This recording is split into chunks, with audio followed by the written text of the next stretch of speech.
Chairman Davis is here with us virtually, but per request, Vice Chair Mattingly will be running the meeting. So attendance there. Member Hughes is absent. Member Cherry. Present. Member Marbury. Present. Rob. Present. Member Bondoc. Here. Prescott National Forest seat is vacant, but we have a fourth. Thank you. Item 2 is Title VI Policy and Meeting Procedures. In compliance with Title VI of the Civil Rights Act of 1964 and related non-discrimination statutes and regulations in all programs and activities. Members of the public may review the CYMPO Title VI plan and submit a self-identification survey by accessing the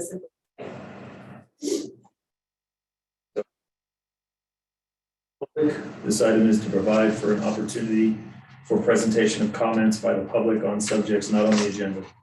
Individual or need not request permission in advance and are limited to 3 minutes. No one's in attendance here. Is there anybody electronically to speak? Hearing nothing, we'll move on to number 4. Consideration and possible action to approve the June 2nd, 2022 regular meeting minutes of the Technical Advisory Committee. Everybody get a chance to look those over. Discussion.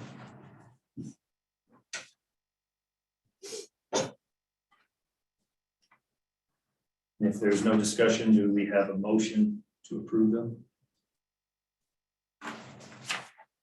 Mr. Chair, I'll make a motion to approve the June 2nd, 2022 TAC regular meeting minutes of the Technical Advisory Committee. We have a motion. Do we have a second? Second.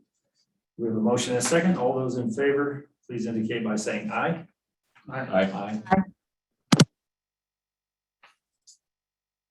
None in opposition. It passes unanimously. So item number 5 is Executive Director's update. Thanks, Mr. Chairman, members of the TAC. Just 2 quick announcements. Coming attractions, we are going to be updating our 2017 safety plan. If you remember, in 2017, we had a joint regional safety plan with NACOG and Flagstaff MPO.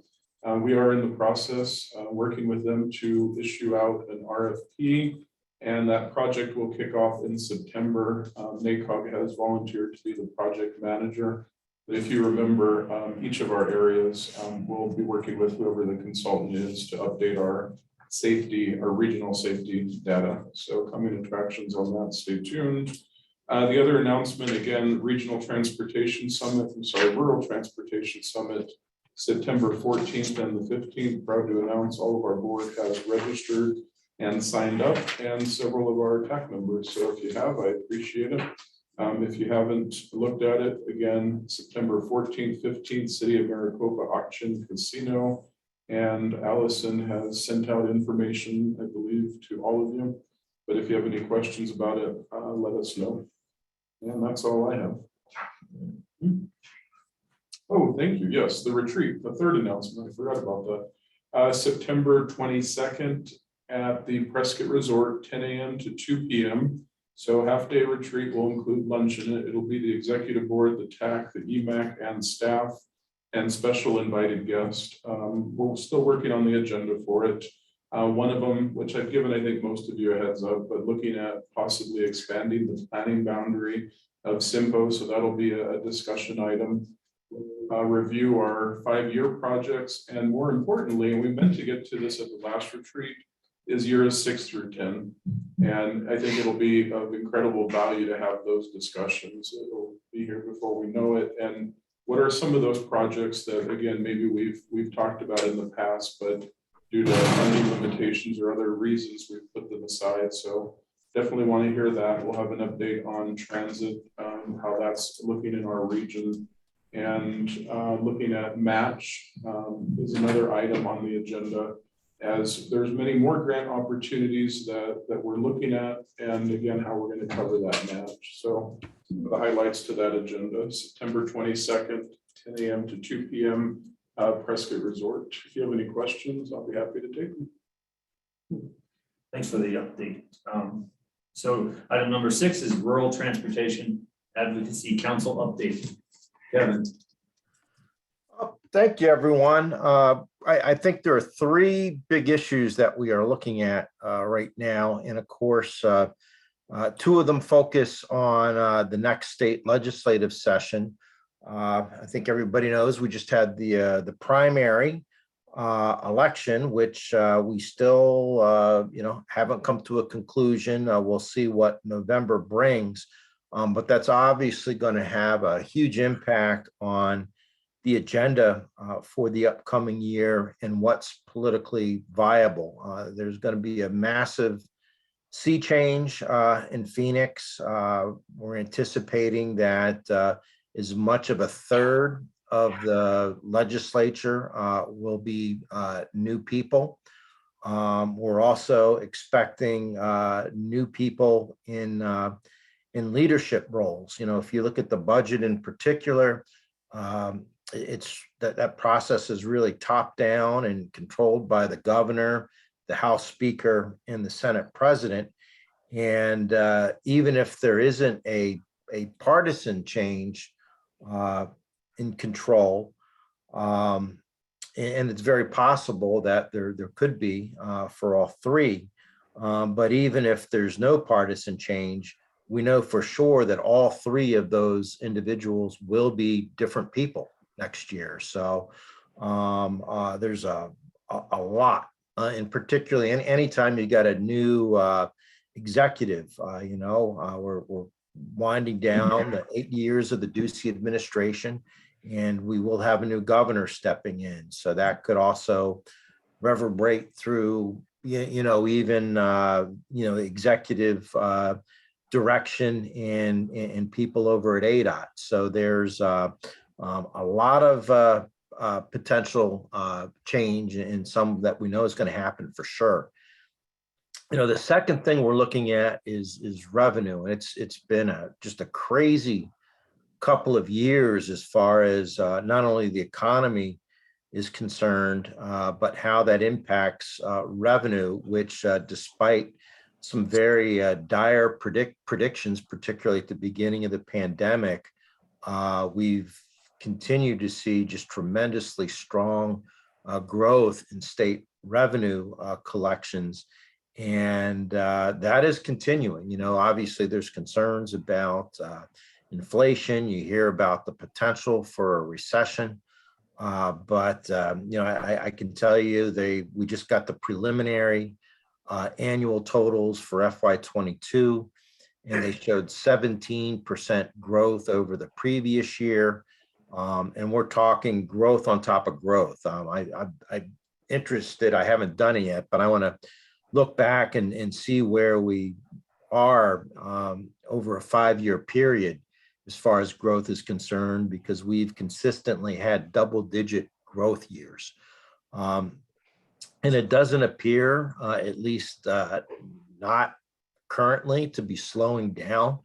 If you look at the June collection numbers, they were 11.5% higher than the June numbers in 2021. So we continue to exceed forecasts, which continue to be very optimistic. So that bodes well as far as efforts to direct more funding to the infrastructure. I was a little disappointed in that when if you go back to before they passed the budget, there was a sort of a blueprint document that was put together by leadership that kind of got leaked, and it had a roughly 13.5, 14 billion budget plan. And that included a 4.5 billion carry forward balance, which meant that we were looking at having a lot of surplus revenue next year to work with. But over the course of them passing the budget, they kept eating into that carry forward balance. They were adding spending, adding programs here and there to get more votes on the budget. And it appeared that they had eaten up the whole balance. But if you look at the revenue numbers, right now they're estimating to still have about a 4.6 carry forward balance, which is historical in the state's history. We have never had a carry forward balance of over $1 billion, and we're talking. I think I said 4.6. It's actually 5.6. So a 5.6 to work with, and so we'll have to see how the elections turn out, but at this point, I'm not optimistic that things will improve on the HERF front as far as increasing the permanent revenue streams that feed into HERF. But I am confident that earmarks and utilizing one-time funding for transportation, while not as ideal as increasing the HERF, I think are very viable, and there's a very strong likelihood that you'll see that again. So it was $1 billion in additional funding that was directed to the infrastructure last year. We're going to push to see that happen again. Our efforts are going to be more focused on having them defer more to the recommendations of ADOT and the COGS and MPOs.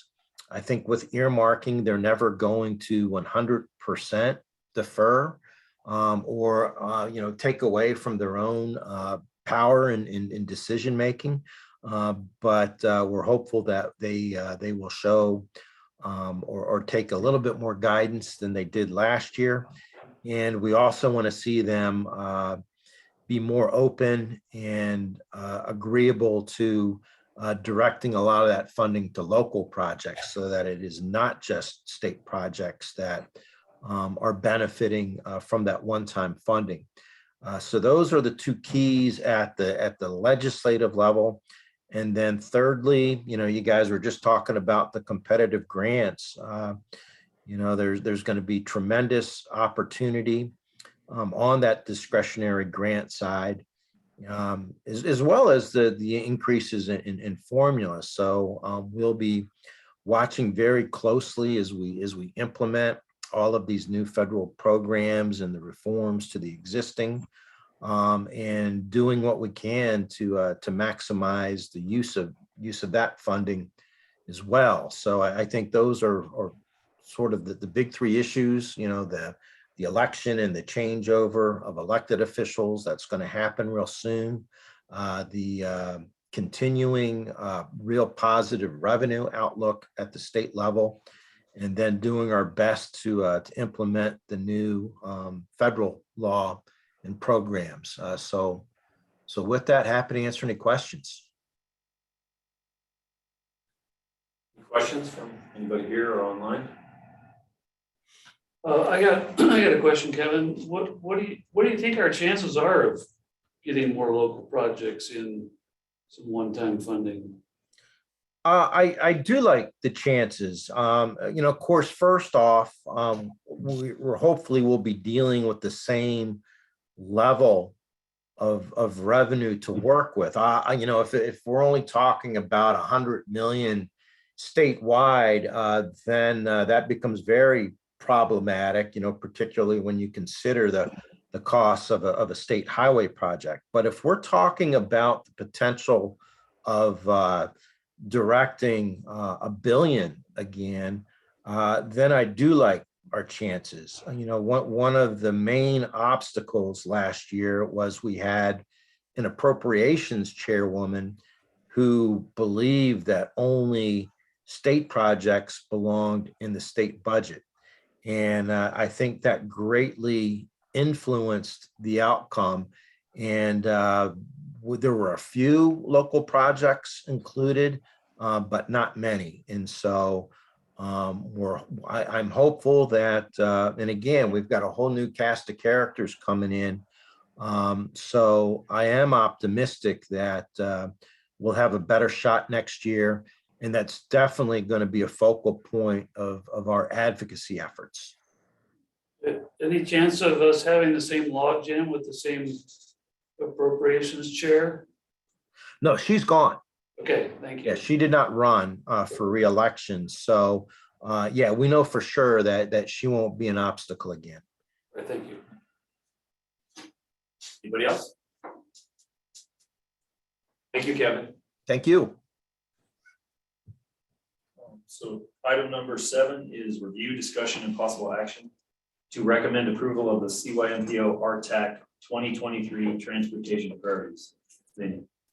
Chair, members of the TAC, so springboarding off what Kevin said, with the lessons learned, working with and through RTAC, as RTAC as a group, there's the board that Kevin serves, and then he also has an advisory committee, which are the MPO COG directors, of which I'm a part of.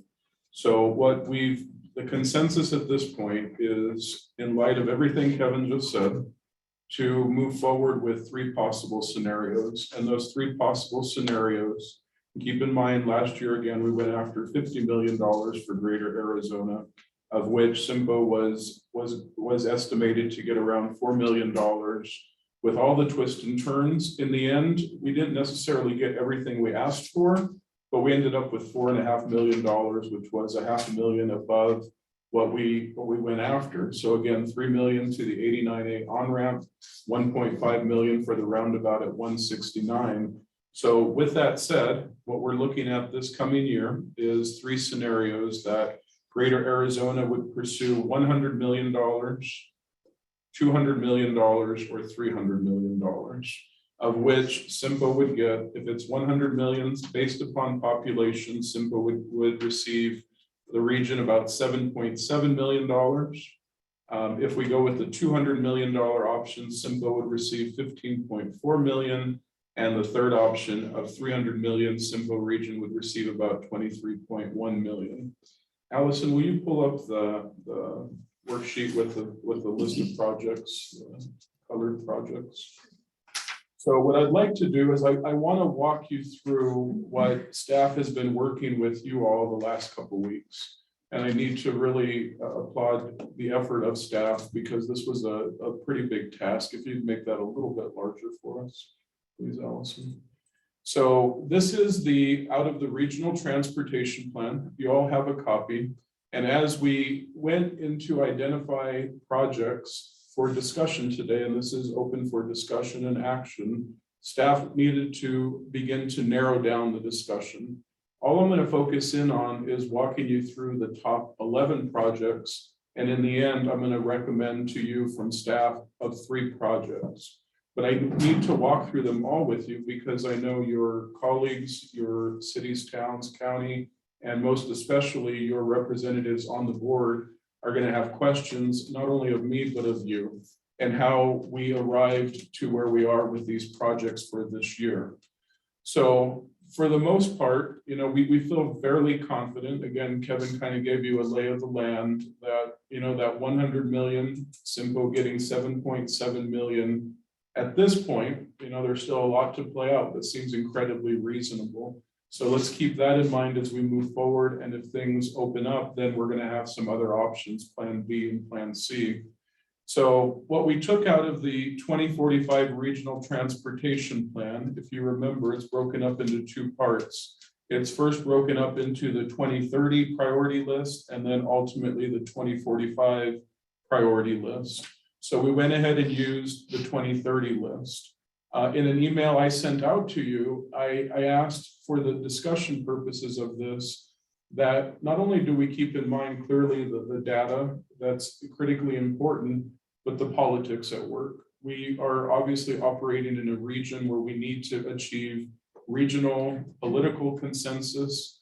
And even further than that, to what Kevin was saying, look at the state legislature, because they're the ones that are ultimately approving this request. Most importantly, our delegation in this district, out of Kevin's recommendation to Greater Arizona, and we are following up on it, he did encourage that we do reach out to our delegation and invite them to our CYMPO board meeting in 2 weeks. I've done that, but things, as if you're following the ballots, things aren't decided. So as the example, Ken Bennett, I believe last I checked, was 100 votes above Zipperman for Senate. So, we don't have any clear answers. When I reached out to Ken Bennett, he's committed to attending the board meeting. And I just give that as one example. We appreciate that. Representative Burgess responded. So things like that. But with all that said, we don't know if it'll be them in the end. So that's a little bit of a twist for us. So looking Vinny, at, if I could ask, because I haven't followed locally, last time I checked, Representative Burgess was also like third on the Republican side and at risk of not making it to the general. Has that changed? that has not changed. She's still in third place. And Okay. I talked to her the day before the primary or a few days before. And, you know, she was supportive of meeting with us in the process. But Kevin, yeah, to your point, that hasn't changed. So, Okay, yeah. thank you. You're welcome. So as we look at this list, what we tried to narrow down and bringing to you was trying to keep looking at single projects. We know there was a list of minor projects. If you remember the full list, it had rumble strips for $1 million. It had warning signs for, I don't know, 200,000. It had a variety of smaller projects. Right off the top, we attempted to eliminate those. Again, trying to get to a single project that the region can talk about, highlight, and get the regional support for. So we took that off. We took off projects that were in the works. We also tried to look at the benefit cost ratio, or at least the score in this case, and we tried to stay at least where it was 1 or greater. So as we look at the top, the very top project was SR 89 Willow Creek Road to Fippen widening. I guess we could commonly refer to this as through the Dalles area. Staff has met with every single TAC member in the meeting, and if anyone's absent, we've met with them individually to walk through these projects, kind of understand where each jurisdiction was.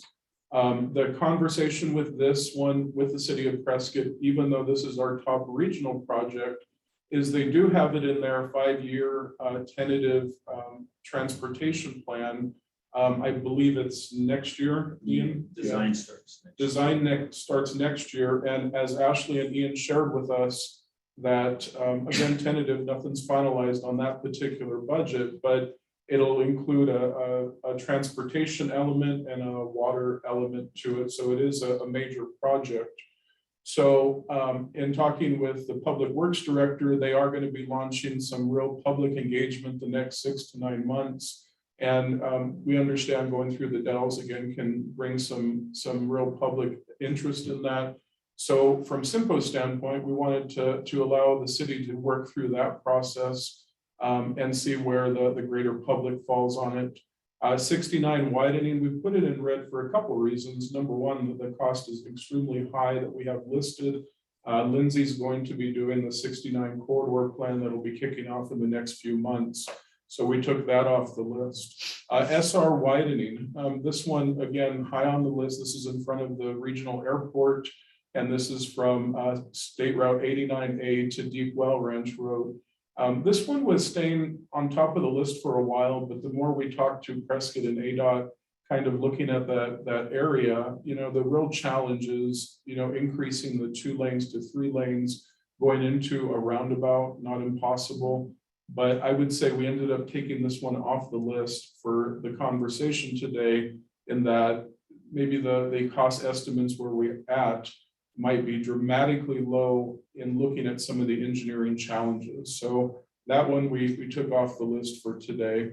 Sundog Connector, as you all know, we're well underway on the DCR. SR 89 widening north of Chino Valley. The reason we took this one off the list, again, higher dollar amount, you know, depends if we end up going for more money. This could have been a possibility. The roundabout at Bramble, the general discussion we got out of that was more information needed to be researched on it. It really was on a far end of the region. So again, looking at the politics and getting regional support.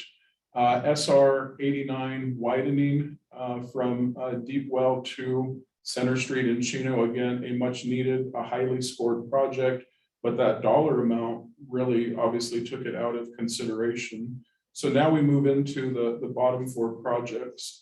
Again, let me take off the SR 89 widening, what's identified as phase 3. The reason we took that one off, again, high dollar amount. So to now zero in on the three projects that I feel really floated to the top of this conversation. And two of them are on the state highway system on State Route 89, and one is a local project. Allison, will you go to the other spreadsheet that I gave you, or the other thing? So that's the rundown on the overall kind of how we got to where we're at this point. And again, if you get questions from the board members, that you can kind of hopefully answer those. It is my intent to meet with them individually before the board meeting so that we can, you know, kind of help how we arrived at this point. And if you could make that bigger too. So this spreadsheet basically shows those three projects that we've now narrowed it down to. They're not put in any particular order. Letter A, Glassford Hill widening. This is again a local project, highest ranked local project in our RTP. This would, according to the RTP, it would widen 4 lanes to 6 lanes from State Route 89A to about Long Look Drive. It's right around 2 miles. As I met with each of you, and maybe for the greater good of the conversation and the public that's watching and whoever else is observing, the RTP Regional Transportation Plan is 2 years old. The estimated cost for that widening was $6.35 million. Clearly, we've all been talking about the economy and inflation, and this may not even cover it, but for the sake of this conversation, we went ahead and plugged in a 30% inflation to that estimate of 2 years ago. Again, I understand may not cover it, but just for talking purposes, we added $1.91 million, bringing it to a total project cost of $8.26 million. If you remember from last year, Representative Wynn, who is at least has the votes to move forward in this situation, he was pretty adamant that there needs to be local contributions. With that said, he didn't necessarily define exactly what that meant to him or the greater legislature. So again, for the sake of this conversation, CYMPO plugged in a 10% local contribution. So in this case, it's right around 830,000 or 826,000 technically. So it would take that project total cost to about $7.43 million. So again, keep in mind, if we have one project, we would be pursuing 7.7 million. So a project like Glassford would fit into that category. In a minute, I'll pause and take questions and comments. But again, to Kevin's point, local projects got hung up last year. We don't have that appropriations chair. To Dan's question to Kevin, we don't have that appropriations chair coming. Last year, the list for Greater Arizona was 36 projects. 33 of the 36 projects were local projects. Last year, CYMPO did. One of our 3 projects was a local project. So keep that in mind if the recommendation is for the local project to move forward. Now, with that said, let's look at letters B and C on this list. We're looking at the State Route 89 widening. This would, between those 2 projects, the first segment would be to widen from roads 3 to 4 north. Again, we added the 30% inflation, the local contribution, and then letter C is to widen the next segment of State Route 89, which would go from roads 4 north to 5 north and would include a roundabout at 5 north. With that said, so we have these 3 projects that I feel we've narrowed it down to. We have 3 possible scenarios. The question, the dialogue that staff wants to have with you today is to attempt to start to put this in a bit of a priority list. Keeping in mind, this is going to go to the executive board in 2 weeks for their review and hopefully approval. If we go after one project, or if we go after the 7.7 million, it would essentially cover A and B. Again, on letter C, what's bringing that cost up in talking with ADOT, there's probably more work that needs to be done in that segment, but there's also a roundabout in that. So if we go with 2 projects, or if we go with that scenario of 15.4 million, again, for the most part, you would pick 2 of the projects, and then our third option would essentially cover all 3 projects. With that said, what I've attempted to do, one, the local project being in the town of Prescott Valley, and then the state highway being in the town of Chino Valley and on the state system. I've attempted to have some, I guess what I would call preliminary discussions about the local contribution. So I want to be clear today, obviously no mayor, council, supervisors, nobody has voted on these tentative discussions. But I have met with the town of Prescott Valley, clearly Norm is a TAC member, but I've also met with the town manager about this particular item. So take it for what it's worth. Without the official vote, there was support of the town to cover that local contribution. Keeping in mind, they still have to go through the process. On the Chino Valley end, Frank, after we met with him, reached out to the town manager and the mayor, and I would say similar to the town of Prescott Valley, short of the official mayor council vote, we're also very supportive of that local contribution. So in both those scenarios, the town of Prescott Valley contributing for the local contribution on Glassford, the town of Chino Valley contributing towards State Route 89. As those discussions, if these become a priority and those discussions move forward, each of those jurisdictions can reach out and have more regional discussions if there is other dollars to be added to help with those local contributions. I know the town is in the process of building a police station, so early on we were concerned, where those funds would come from. So CYMPO could play a role in those conversations financially, possibly the county, possibly ADOT. But again, we've been in those situations in the past where, we can start the discussions, but it has to go through several processes. CYMPO again can contribute dollars, but keep in mind, it'll also federalize the process, which isn't necessarily the worst thing on the state system since we do that all the time. But keep in mind, if the local project becomes Glassford and the town for some reason doesn't want to cover 100% of that local contribution, then we would federalize it if CYMPO were to contribute dollars. So I would advise against that. So I'll go ahead and stop there. But with all that said, I feel now we are in a position to recommend these three projects. They're listed in not any specific order. And now I would like to have the discussion with you as to, in light of what Kevin has said, what I have said, what is our best opportunity politically with the data and the support necessary to move these projects forward. So questions, comments? Vinny, can you kind of go over the timeline of what, when is this going to the legislation? When will we know some of these things? And then where does the money fall? What fiscal years are we talking about? This kind of an update. Yeah, very good question. Thank you, Ian. Some members of the TAC, and Kevin can jump in after me if I miss something on this. So, one of the things coming up that's not officially on any legislative calendar, but is actually a critical moment is the Transportation Summit next month. Kevin has reached out now to many of the state legislators who will be attending, and we're going to offer kind of a preliminary Greater Arizona request there. It may not have all the specific projects listed like we did last year, but we want to capture that audience so they know generally what our TAC's going for. So I would highlight the summit's a very critical step next month. The legislature, obviously, Kevin mentioned the November election. We're going to know everything we need to know after that election. Kevin will start lining up, our TAC will start lining up meetings with the various leadership, key members on both sides of the aisle. That's going to be critical. Ultimately, the session kicks off in January.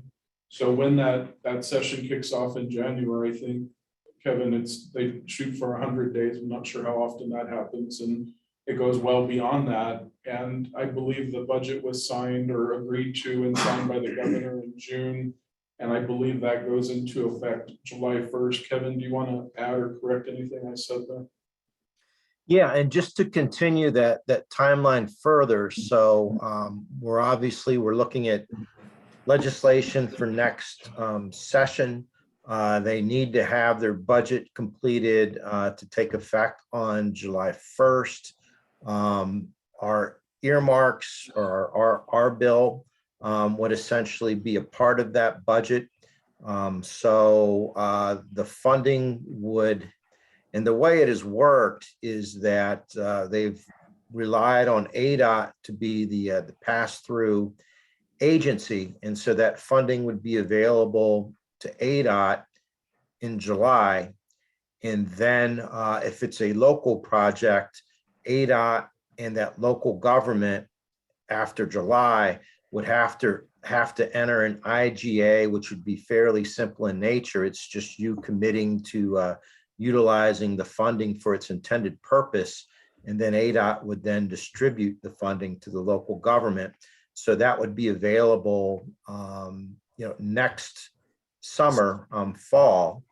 And last year we were successful for the most part in having it be a non-lapsing appropriation.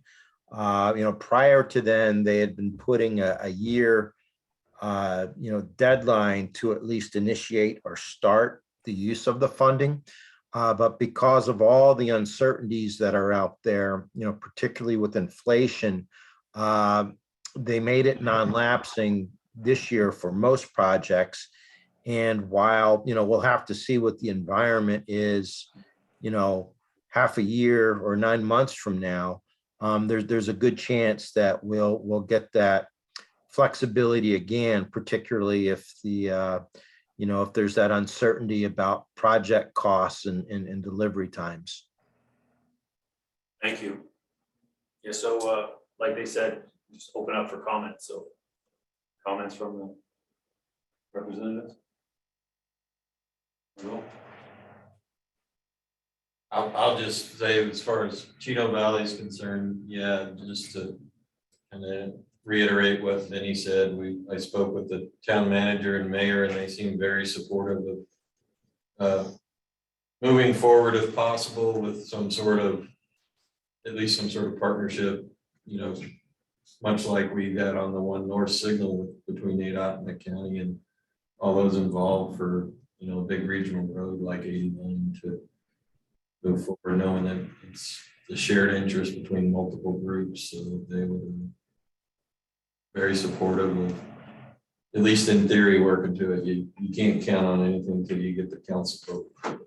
It was very positive as far as if anything comes up, that would be one of the top priorities, because at least for Chino Valley, that's 30,000 cars a day through a town of 12,000 people. That's a big road and a major concentration point for everyone involved. So and safety related too. Well, I see, Chino Valley not really getting much participation in regards to Sundog project and the 69, corridors planning efforts. So, I see there being benefit in maybe looking at advertising that either at level 2 or to really make sure that there's an opportunity there. But, I assume ADOT's supportive of that. It's your facility, so you guys will take the money if you get it, I assume. Oh, yeah. Yeah, and that continues the, kind of one of the bottlenecks we have, both those kind of are kind of a bottleneck at the north end of Chino Valley right now. We've got the roundabout at 4 North that we set up for a 4-lane eventually on both sides of it. And so we've got 2 lanes in between right now, so. At this point, though, you're saying that A, B, and C are not in any particular order. They're not in any No. particular Fair order. enough. They're enough. We've all been talked to.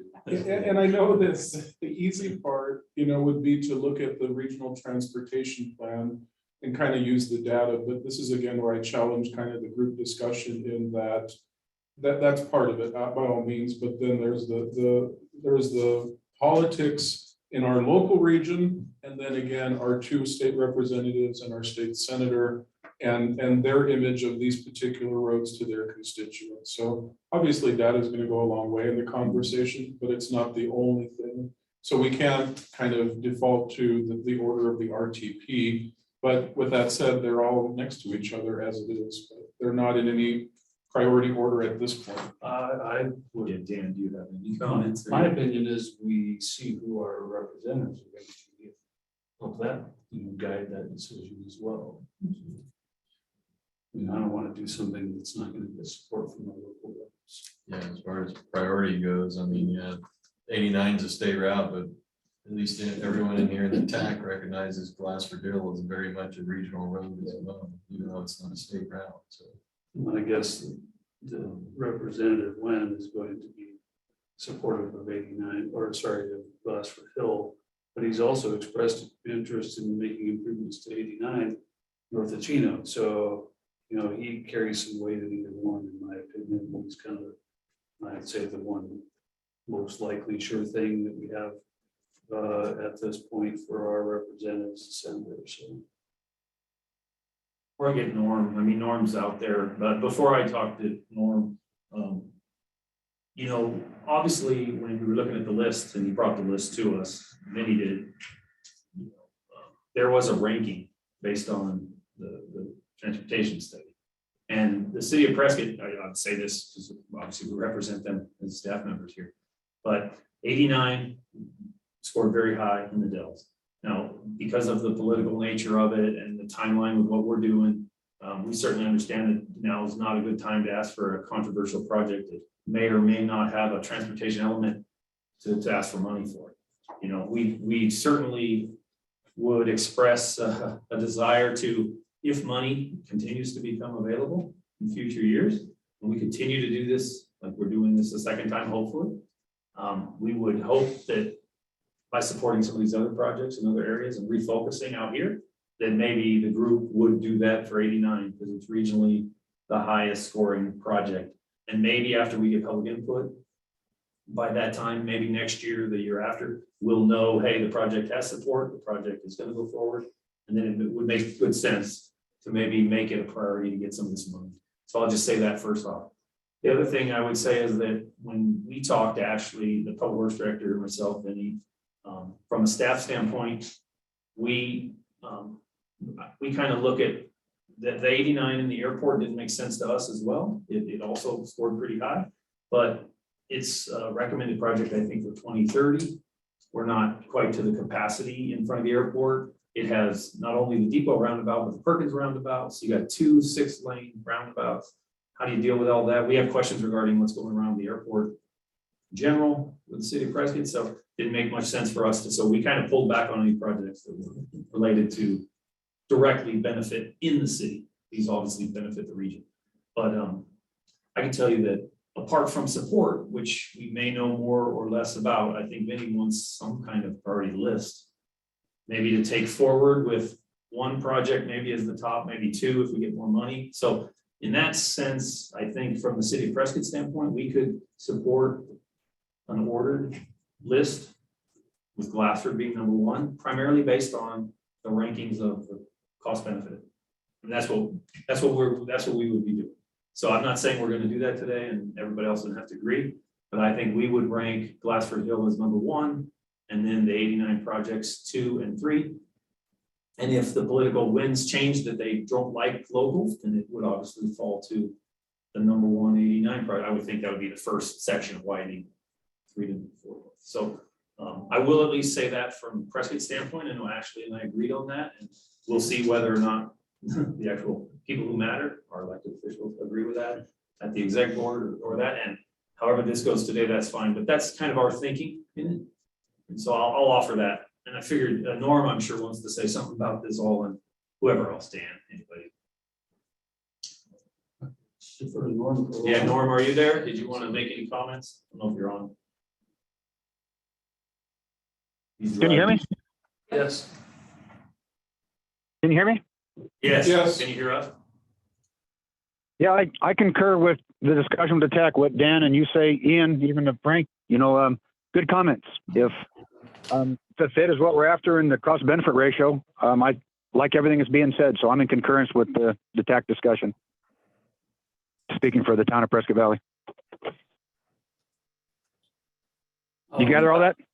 Yes. Thanks, Thank you. Norm. I'd like to, pile on what Ian said. I think there's a lot of interest in the section of 89 through the Dells, but I think we're immature on it, as you stated. But if we're back here a year from now talking about these things, I have no problem putting that as a very high priority, because it's clearly a very high priority on the RTP. So I mean, that's a no-brainer as far as I'm concerned. If we can get through some of the rockiness, if you will, that the public is bringing to the project. So, pun intended. Well, my question would be, as a TAC, should we provide that as something for the executive board to consider? The Dells Road or Yeah, through the Dells. I wouldn't go there right now. I think That's- that- that's I my think opinion. we're not asking for that to be considered. We just started our campaign with our PR firm, just initiating that kind of comments. It's an effluent line upgrade project with a transportation element, but that, obviously, that's gonna take all the attention, that part of it. And it's budget, it's in the budget. I mean, it's a project that will be done. It's also, it's part of our streets infrastructure improvement plan. So we've been collecting impact fees for it since 18. So we either need to spend that money, and that's a transportation project to widen. We have 10 years to spend that money. So it's our intent to do something to at least improve it. And obviously it makes sense if you're gonna go in and do all that work to do that. It's just, we need to gauge whether they're, what the public needs and what they want. And then, so we're not ready to go ask for this, because why would we bring a controversial project to try to win a project that already might be competing, or otherwise we might not get money here anyways. So why would we do that? So we're not asking for that now. So We think we'll know more in the future. I'm curious if that would be considered a local project. That's, we had that discussion. It's a hybrid. Yeah. It's a state route that was handed back to the city. Yeah. So I don't know exactly what that is. Well, But it's representatives locally might not controlled. even understand the difference. So. That was the only one that was Because the like- in-between project, wasn't it? And the one in front of the airport. Yeah. That's also owned by the city, but it's a state highway. So those might be little wrenches to throw in, good or bad. I don't know. Because I don't know if this matters, but does ADOT have a policy of when they turn it over, do they eventually remove the state number from the road, or is it stay there? We don't do anything with it. I mean, it comes off of our system. Okay. So It's for still us, it kind of stays on there as it's a continuation of the route. We have the segments on both sides, so we just have a gap in our system on it. Yeah, But just from experience, I took Yeah. one over in Colorado and they actually removed the placards and this number from their system. We renamed it to a local street. But on each end, was it still a state highway or whatever? It had, it was a Yeah, so checkerboard Takes it back gap. up, yeah.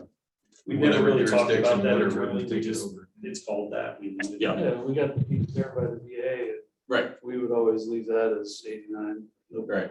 Yeah, especially if you have addresses on it, it becomes a 911. That's right. Yes. Even business stationary nightmare. It'd likely be confusing for 89 to be renamed, because basically at White Spar at Copper Basin, it becomes city. You're on city streets, you have to turn through downtown. You have to drive specifically on 89. It's not like it's just a through street that could become ours and then you go right back on. It'd be probably confusing for the public to drive through and get lost on multiple streets, but whatever. Other Thanks. comments Thanks for on the issue at hand, which is, Vinny, what are you looking for specifically from? So I guess two things I'm hearing. With great discussion, I appreciate all the points. Definitely we're taking notes of it. I guess let me be clear, there's absolutely time. If the general consensus is these three projects, number one, that's a great thing. We've achieved that. Number two, we have time to adjust it. As somebody says, well, we need to know what's going to happen in November to really strategize. I think was Dan's point. To really know who we're working with, which is another great point. But I will say, going into the executive board meeting, what I would like to have, and we're almost there from what I'm hearing from the group, is I would like to hear a greater consensus in this room of leaning towards, and again, you don't have to be hard and fast on it, but which of these projects is number one? I am hearing from Ian that Glassford's number one. Dan, did you? I would support that. I heard that from Norm. Again, keep in mind, and we'll look to the rest of you in a moment, but again, if that local project is number one, a scenario may happen like last year, we don't know, where, you know, the appropriations chair won't consider local projects, then our future becomes a bit clearer. We take that off the list, go to 89, and keep that highway project as our number one project. Yeah. So looking for that general consensus at this point. That question, whoever the appropriations chair is, needs to be asked early on. Absolutely. So we don't get, sidelined like we did this year. Yeah, and Vinny, even from my perspective, representing Chino Valley, I still think the cost benefit ratio is a good objective measure and something you can go by. So I have no objection to using that. I think that is the order. This order, I think, matches. So, no, it doesn't. I'm Does it sorry. not match? It's really close, by the Yeah, way. period. So actually, that's not on there. So if we went with kind of what Frank was saying, Well, I thought that's what Ian said. That was my understanding. and Allison, will you go? Let's get the Will you go official. to- I was trying to agree with you. I know 89 was. I like that. That's all. So this is, and again, you guys remember that, if you remember the RTP from 2 years ago, benefit cost was part of it, but the AECom team factored in a bunch of other things. It was a really complicated formula, public support, data, all these different things. So let's kind of be careful what we're calling the score here. But 1.8 is that 89 widening from 3 to 4 north, and then the other two are tied at a score of 1. Not necessarily benefit cost, but in the RTP 1. So that's the order. Oh, okay. Yeah. So again, they're all very, very close, but if you want to kind of get shelter, let's just go with this, then kind of we need to talk that through.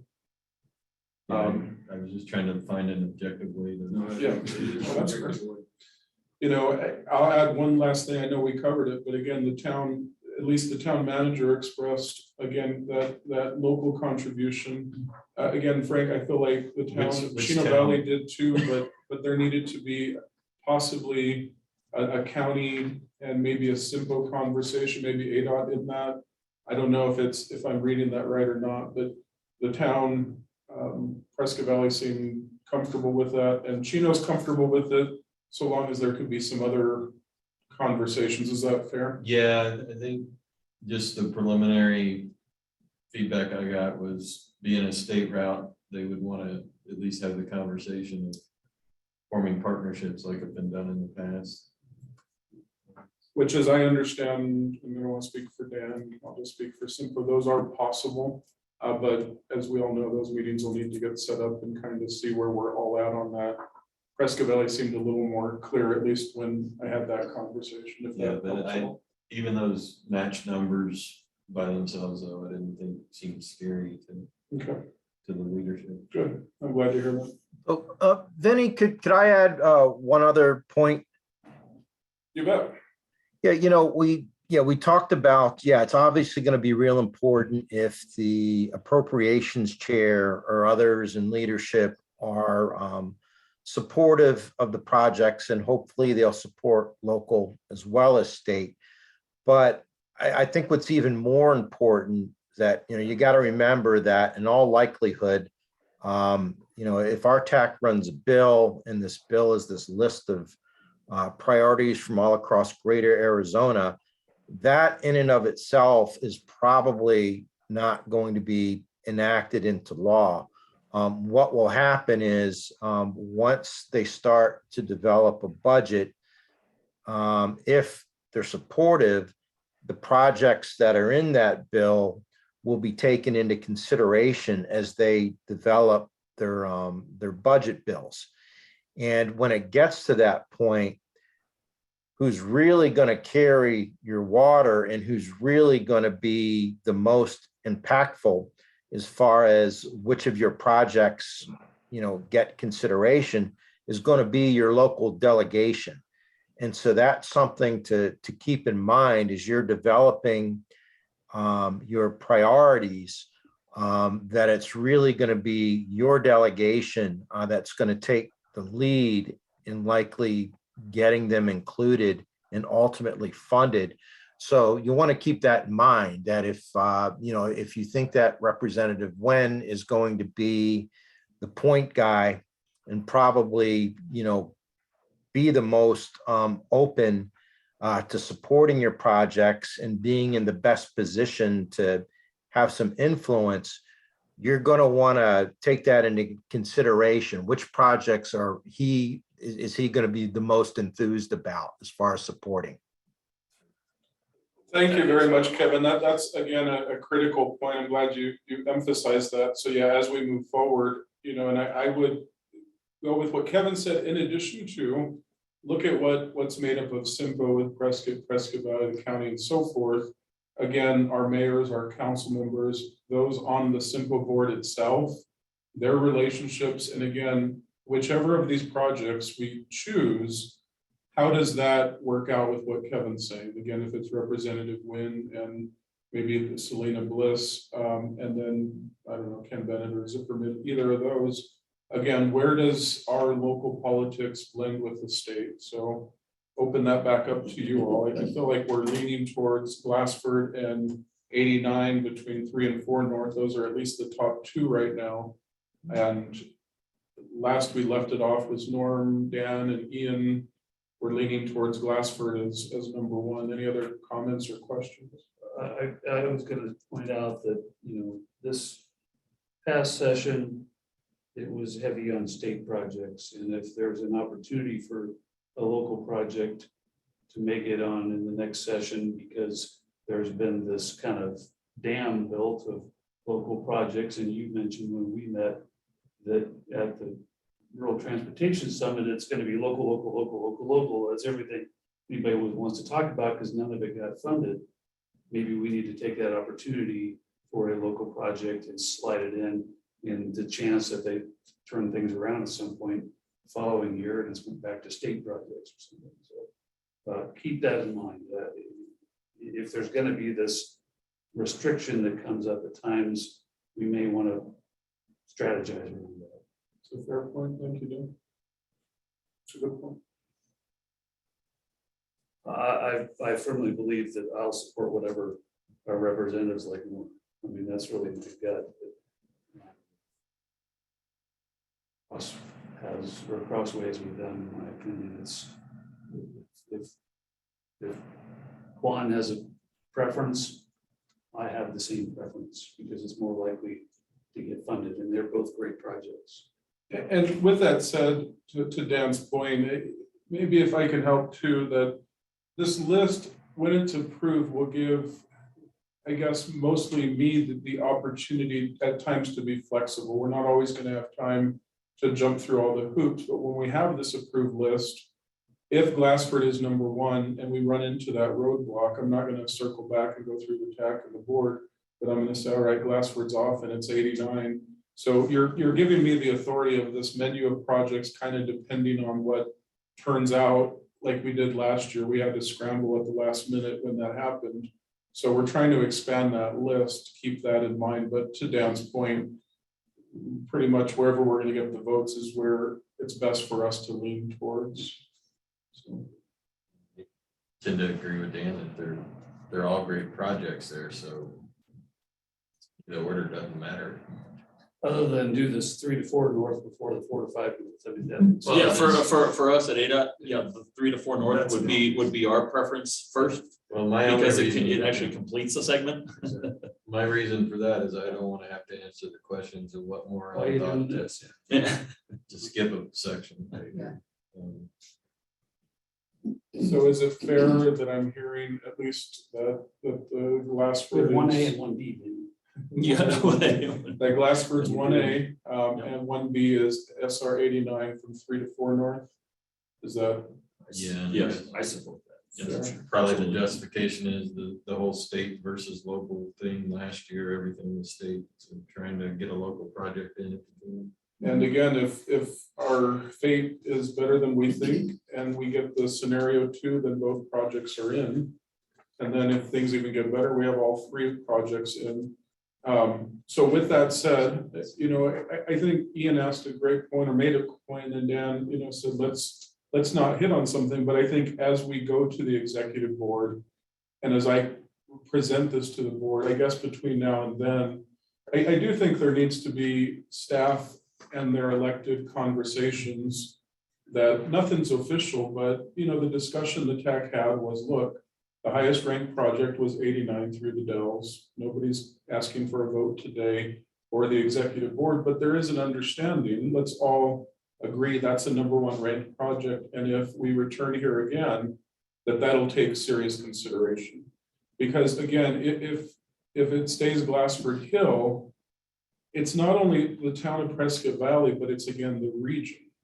Whether there's financial contributions or not, I need the Prescott mayor, I need the county board of supervisors, I need Chino Valley mayor to be able to stand for that. And to Ian's point, with the understanding that Prescott may come back next year, we work as a region. So I think that's a critical point, because I don't want to get bogged down in local politics as to how you and staff came up with Glassford as #1 and not another local segment. So I hope that made sense. If there are more comments, that's fine, but if anybody wanted to make a motion, this does have an action, so. Mr. Chair, there is a hand raised. Ashley has a comment or question.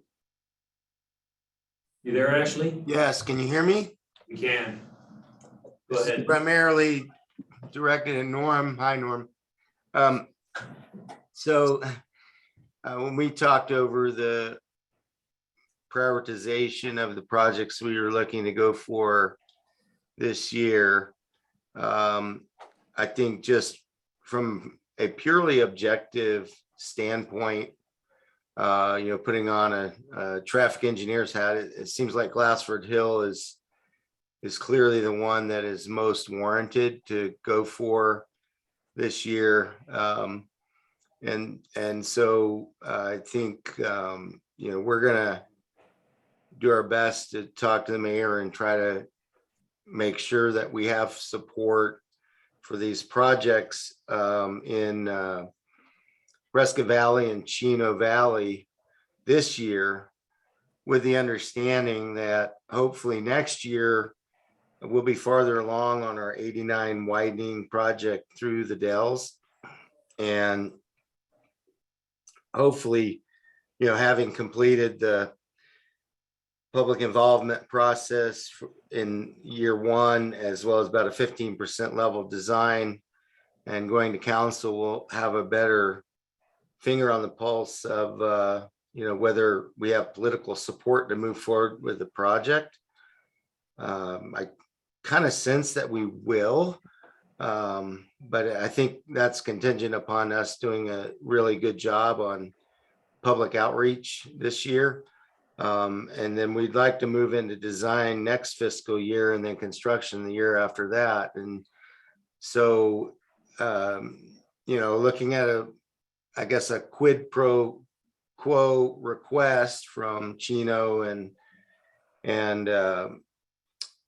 Prescott Valley, it's like, you get the projects this year, but we would hope that next year you'll be supportive of 89 widening through the Dells. And I think that makes sense from a regional standpoint as a very much needed project regionally. And, I think it's not just a project that benefits Prescott, but one that also benefits Chino Valley and Prescott Valley.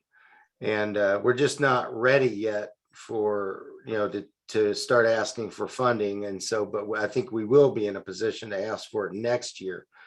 And so, at least from a staff standpoint, we commit to supporting this project,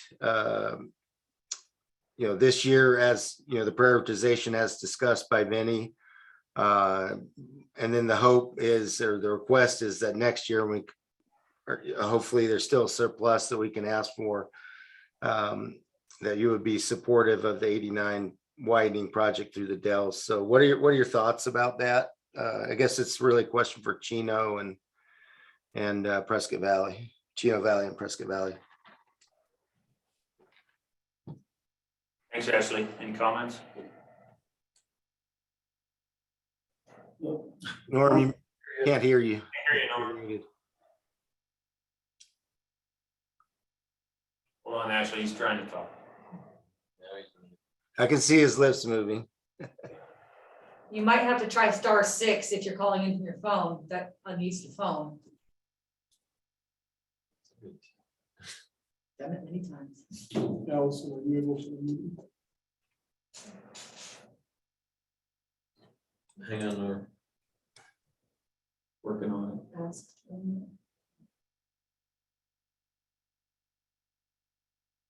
Not yet.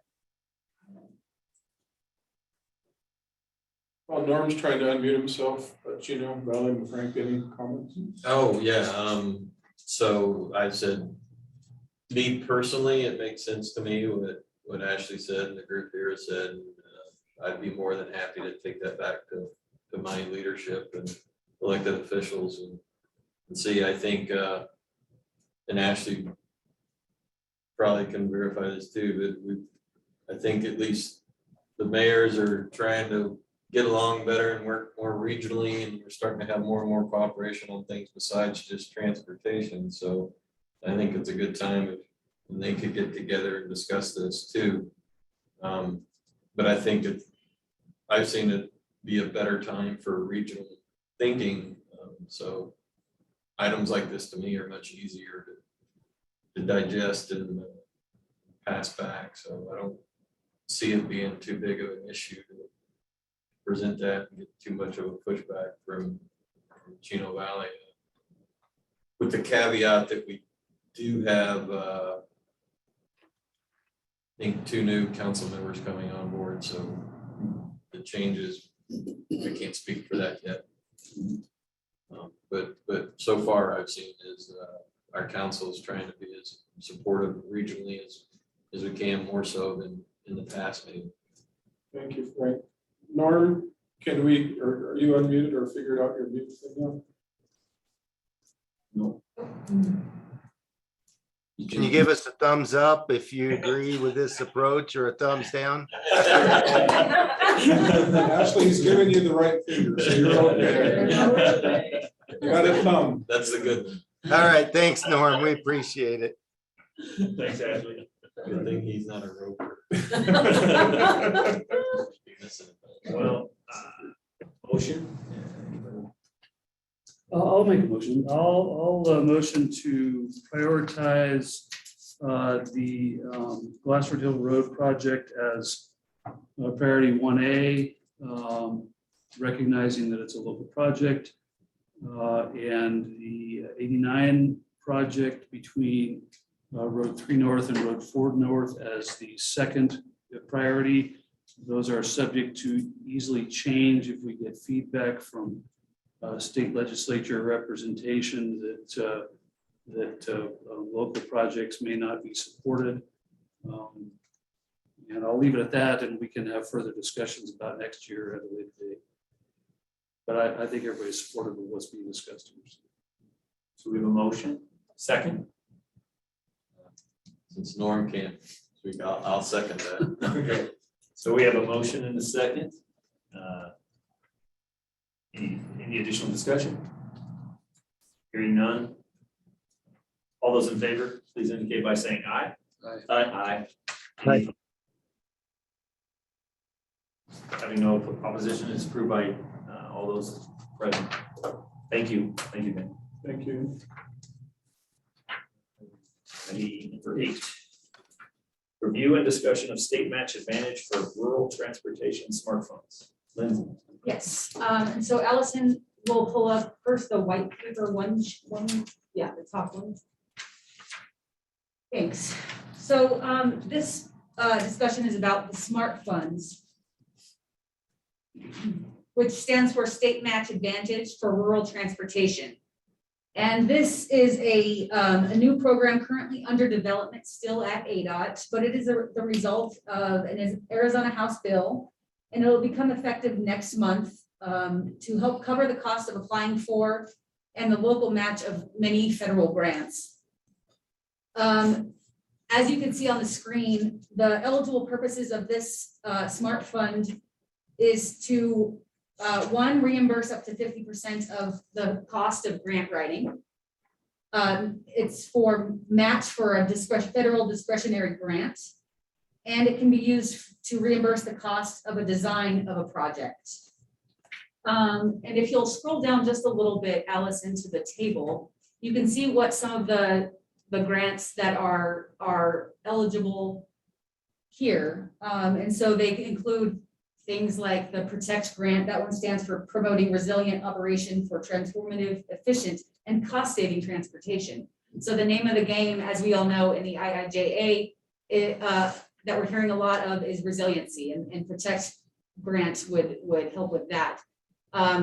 For the purposes of our EMAC, you'll see at the very bottom, the Wildlife Crossings pilot program could be something that we might pursue in the region.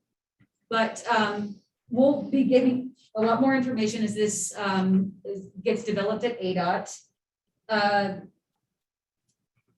There's $50 million in initial funding. So Allison, if you'll scroll to the second, this is the overview, but the second slide will show you how the categories of funding have been announced. So $50 million of initial funding, 40% would go to counties, and you can see the split there. 20% with small counties, 20% for larger counties. 40% will go to municipalities, and with that same breakdown, you'll see there 20% for smaller populations, 20% for larger, and then 20% is going to go to ADOT. The call for the application will be anticipated according to Myrna in November. The funding timeline would be federal fiscal year 23. So that would be October 22 through September of 23. From what we can tell now, the application will be via a Google form, be pretty straightforward and simple. It'll focus more on the scope and the schedule and budget of the project, not necessarily on the engineering and design requests, though those pieces might be added as a technical document for your applications. So we're keeping our eye on this for you. And so if you are the person at your agency who pursues these funds, or if there's somebody else that you can send my way, I'm happy to provide technical assistance. But we as a group will begin to hear more from from ADOT. And then Myrna, I wanted to see if there's anything that you wanted to add about this, or maybe even Mark at ADOT about what else we can anticipate with the SMART Fund.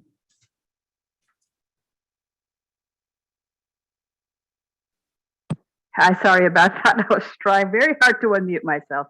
I don't have anything to add right now. However, as soon as we learn something next month, I believe from what I understand, they will conclude with how they plan to distribute, or how they plan to manage these funds. And I'll certainly get back to the group then.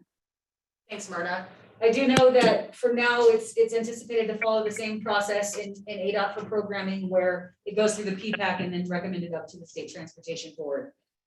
So we'll continue to provide information as we hear about it. And Comment, sorry. Oh, Vinny, if I could add a few things. You bet. Just really Oh, quick. I'm sorry, I see Mark's hand is up. Sorry, let me go, Kevin, and then Mark really quick. So go back to the last thing real quick. So as Lindsay's giving you this update, I just want to bring it to your attention. Hold on. So on this sheet, Yavapai County itself would fall into that first bullet point. And then three of our municipalities would be in bullet point 3, with Dewey Humboldt being in bullet point 4. So again, this is the opportunity for you, and then I'll turn it over to Kevin. And this is the first time I understand we're doing it, but the governor's really highlighting this again for Greater Arizona. This $50 million is to Greater Arizona to help you all get in a position of pursuing the grants. Kevin? Yeah, there are just a couple of things that I wanted to add. First off, applications will be required to go through the COGS and MPOs for approval prior to moving on to ADOT. So there will be a role for CYMPO in this process. And then I also wanted to talk a little bit about the timing, because I think there are going to be some implementation challenges that ADOT's going to have, and all of us are going to have to work through, particularly with this first year. And the way, and we will get a presentation from ADOT at the Rural Transportation Summit on September 14th, just a couple of weeks before the rollout. So that'll be very interesting. But one of the things on the timing that I think will be really important is that they are going to have a fixed deadline to apply. And the intention of that deadline, or I should say the timing of that deadline, is prior to when the notice of funding opportunities will come out from US DOT.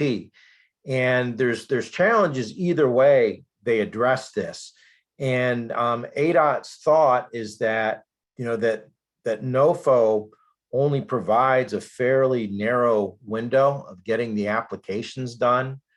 It's typically 60 days.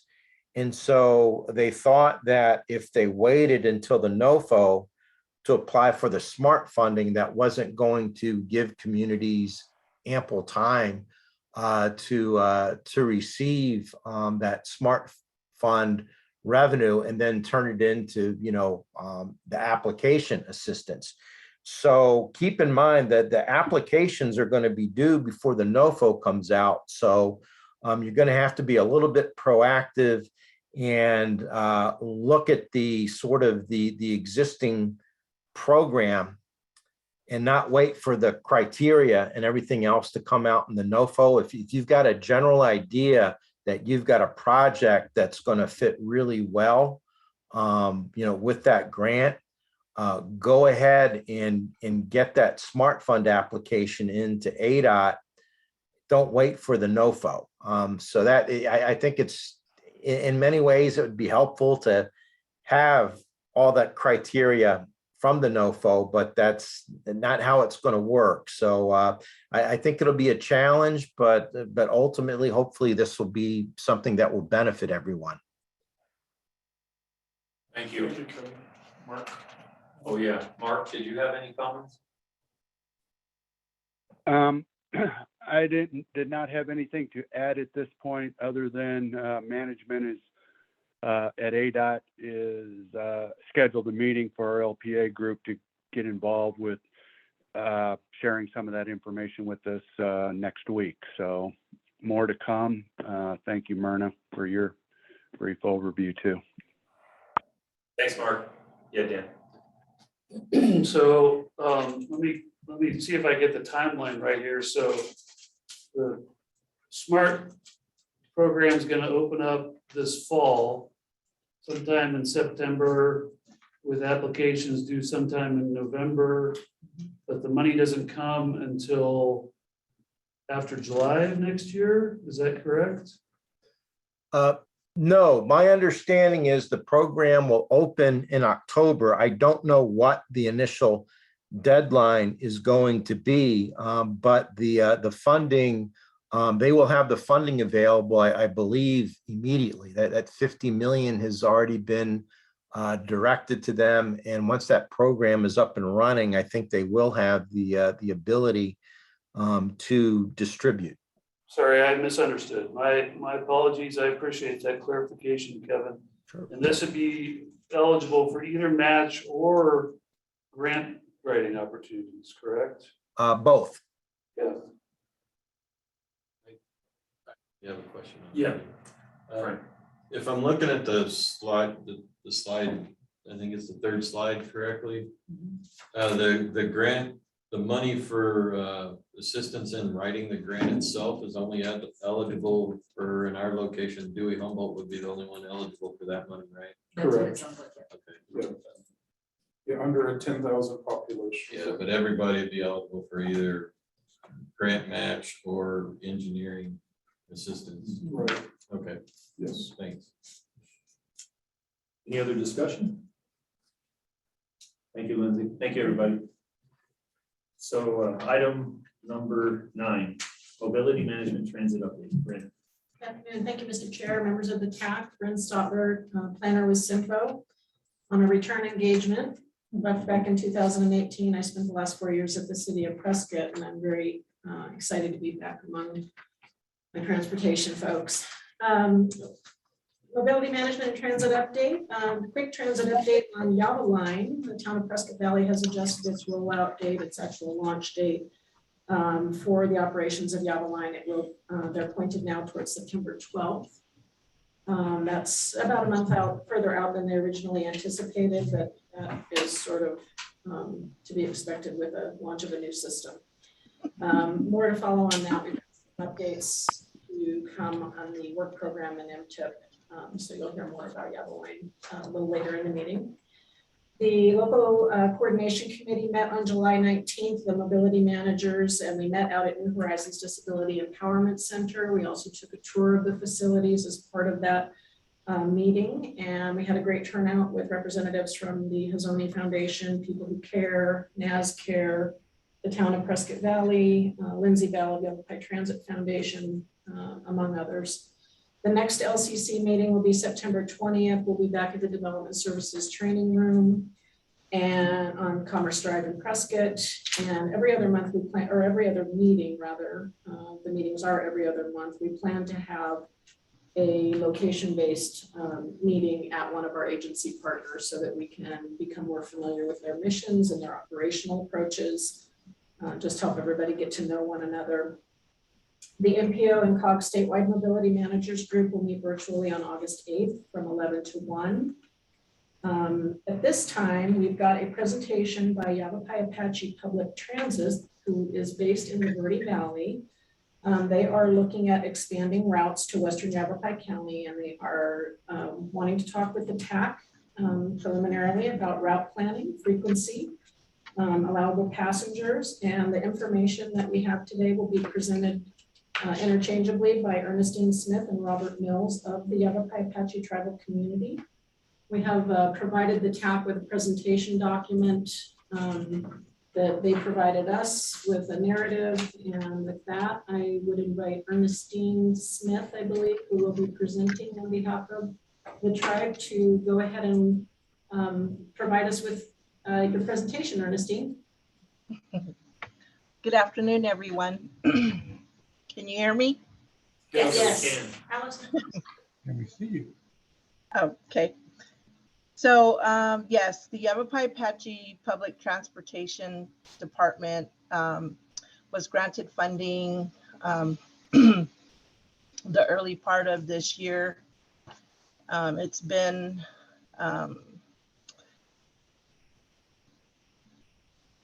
where I was going to go with this, sorry. We have decided that we were going to start expanding into our third phase once we were notified that we were able to get funding for this expansion. And so the Yavapai Apache Transit received the funding, and we purchased 4 new shuttles. So with that, we've decided that we were going to try and get, residents from the Verde Valley over to Prescott Valley. Anyone who needed to go into the Phoenix metro area, we decided that we would try to expand there as well. So when we all went into the COVID-19 pandemic, it really, slowed everyone down. And so we're slowly getting back up, getting ridership, and it's not massive, but you know, we're starting to get people coming out. And with that, we also have individuals, you know, who are calling us from the Phoenix area or even from Prescott and here the Verde Valley, asking if we do make stops in these areas. So that is why we have decided that we want to go ahead and try to expand out into Prescott, you know, into the central Yavapai area. And then starting from Cordes Junction, going into Mayor, also possibly stopping in someplace in Dewey or Humboldt, and then going into Prescott Valley and then into Prescott.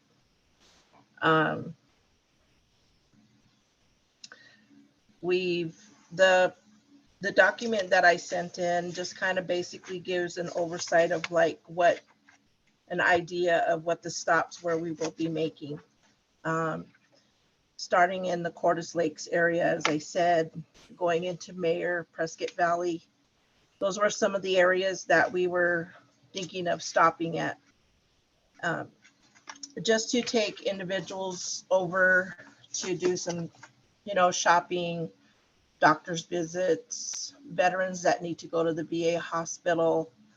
You know, you guys have the 2 regional health facilities out there. We might have, you know, residents from the Verde Valley who need to go there as well. We work with Yavapai County Sheriff's Office where they may have, you know, clients who need to go over into over to the Yavapai County Court or juvenile. We work with Spectrum, with ASA, with our tribal departments as well. And it's just a variety of different areas where we will possibly making stops. At this point, we're just trying to look for the approval to make these stops with, you know, I heard maybe we need this approval from the town manager of Mayor. You know, I think the last meeting that we had, it was discussed that it was Cordes Lakes was a different ownership jurisdiction. And so I'm not sure if this is, you know, it's out throughout that area, you know, on Highway 69 going north on 69 into Prescott. So today, Robert is here with me. He's our grant writer for Yavapai Apache Nation. And so he's, you know, the individual who helped Yavapai Apache Nation Public Transit Department get this expansion. So at this point, does anyone have any questions for us? Open it up for questions. Bryn, are they looking for, I guess I have a question. I see that obviously you guys are entering into this and it sounds like, are these locations that you're done, are these the ones that you're still looking at as possible and working towards them and getting input, or are these kind of pretty much finalized? I mean, Yeah, it is kind of finalized. We're just here to bring this presentation to you to see if we can get the approval.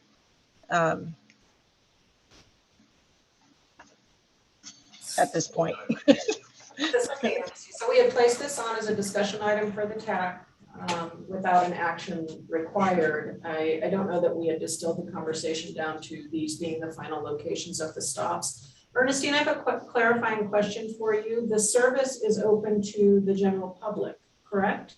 Yes, it is. And then if I can, question too, that these are, Ernestine, this is Vinny, there, you have 15 passenger vehicles, is that correct? Yes, we do. The 4 shuttles at the beginning of this presentation, they have luggage carriers that is provided. It's also wheelchair accessible. And then, along with the riders. And you would be proposing probably about 2 visits in one day to along the corridor and into Prescott. Is that fair?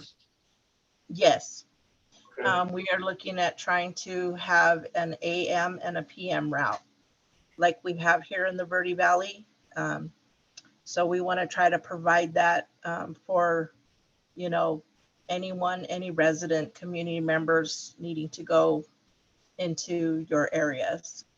So to offer clarification, if I can, on this end for the tax purposes, I think it's important that as you look at these stops, what issues, challenges, approvals would the Yavapai Apache tribe need with Yavapai County, City of Prescott, Town of Prescott Valley, possibly ADOT in these situations? And if you could offer that direction to Ernestine, if a 15-passenger vehicle coming into these locations poses any type of issue whatsoever, keeping in mind, as she said, and we don't know the numbers yet, but maybe half of the vehicle is people coming from the Verde Valley here for services, but they're also willing to pick people up in this area and transport them along the corridor. So as I understand it, Brent, kind of looking for some initial heads up by the TAC members here representing their jurisdictions. Are there any issues you foresee this moving forward? Most of these locations appear to be private property. Are, for the most part, when you guys have stops in the Verde Valley or these ones in particular, are these primarily being done on private property? Because like they'll say Costco or Target. So I would assume that you're actually pulling off the public right of way, going into the private property and dropping them at locations within private property. Is that fair to say, or is it on streets, or I'm just curious? It's fair to say that we will be entering into private property. I know that at a point with the Yavapai Prescott tribe, we might need to meet with one of their representatives to see if we'll be able to, make a quick stop up on their casino or even over below on Buc-ee's. I know there'll be a point where we'll have to meet with these other, areas. But it's just a list of, I should go back and say that it's not an actual permanent set in stone stops that we've listed, but it's just kind of like an idea of how initial presentation for discussion. Right, initial presentation for discussion. On your system in the Verde Valley, do you at established stops, if you have established stops, do you actually install like a bus bench or shelter on private property or at other locations? Or is it primarily just a location, know where to go, or a sign? We have a couple of our bus shelters installed on the properties of behind where the McDonald's and Burger King, that industrial area is. We have a stop there, and then over in the town of Camp Verde, we have a bus stop there. We share stops with the Cats and Verde Shuttle in Cottonwood. So, we are approaching and making stops over by our Walmart, and then over off on the streets by our Safeway. We do go into where the Cottonwood Library is, and then we also do stop over on where our Verde Valley Medical Center is, and then over around onto our Yavapai College campus. So, that's kind of like how we would do here with this list of stops that have been presented to you. What I would say is, from my standpoint, certainly this is Ian, and I represent City of Prescott, but certainly I'd have to go back and, kind of look into this and what impacts this would have. I mean, if it's private property, I would think that for the most part, that's going to be pretty minimal on our side, but I don't want to, obviously I can't address it today, and you've given us some good information so we can reach out to you, and I'm sure we get with Bryn or Vinny, get your contact info and follow up on our end. I would imagine others might say the same thing, but I'll open up for discussion by the others in the group. Have you talked with other transit agencies to kind of match up some existing transit stops in case people want to, you know, get off of your system onto another one or vice versa? Like, and I'm thinking Yavapai Regional Transit, and then of course the new Prescott Valley system that's not really fully up and running yet, I don't think. Kind of like what you do with CAT. Yeah, The CAT system in the Verde, you might have opportunity here. That's interlining. Yeah, that's. We have spoken with Pedro Rodriguez. He has been fully aware of what the Yavapai Apache Nation's public transit plans were. So he's been an individual we've talked to since he's moved over from NACOG over to Prescott Valley Transit. He's suggested, you know, what his idea of what we should do, but we already kind of have an idea of what we want to do. So in previous years during our first phase, which was with Robert as well, they met with, you know, the town of Camp Verde Public Works Department. They've met with Cottonwood. You know, we pretty much are willing to meet, you know, with individuals further if we need to get the approval to come over into your areas. It's our understanding there's no public transit system in the town of Prescott. Is that correct? That is correct. That's correct. Yavapai Regional Transit has a route coming into Prescott, but they're not rooted in Prescott, just for clarification. And we'd be happy to meet with them and do connections and mutual stops too, so. And Robert and Ernestine, too, just for clarification, I know you said that like the town manager or mayor. So Mayor, Cordes Junction, Spring Valley are all unincorporated, and that would fall under Yavapai County. So your only incorporated areas would be Dewey, Humboldt, Prescott Valley, and Prescott in this particular conversation, just to let you know. So Dan Cherry, Yavapai County, and the Board of Supervisors would cover the unincorporated areas, and there's no there's no mayor, there's no town manager, if you will.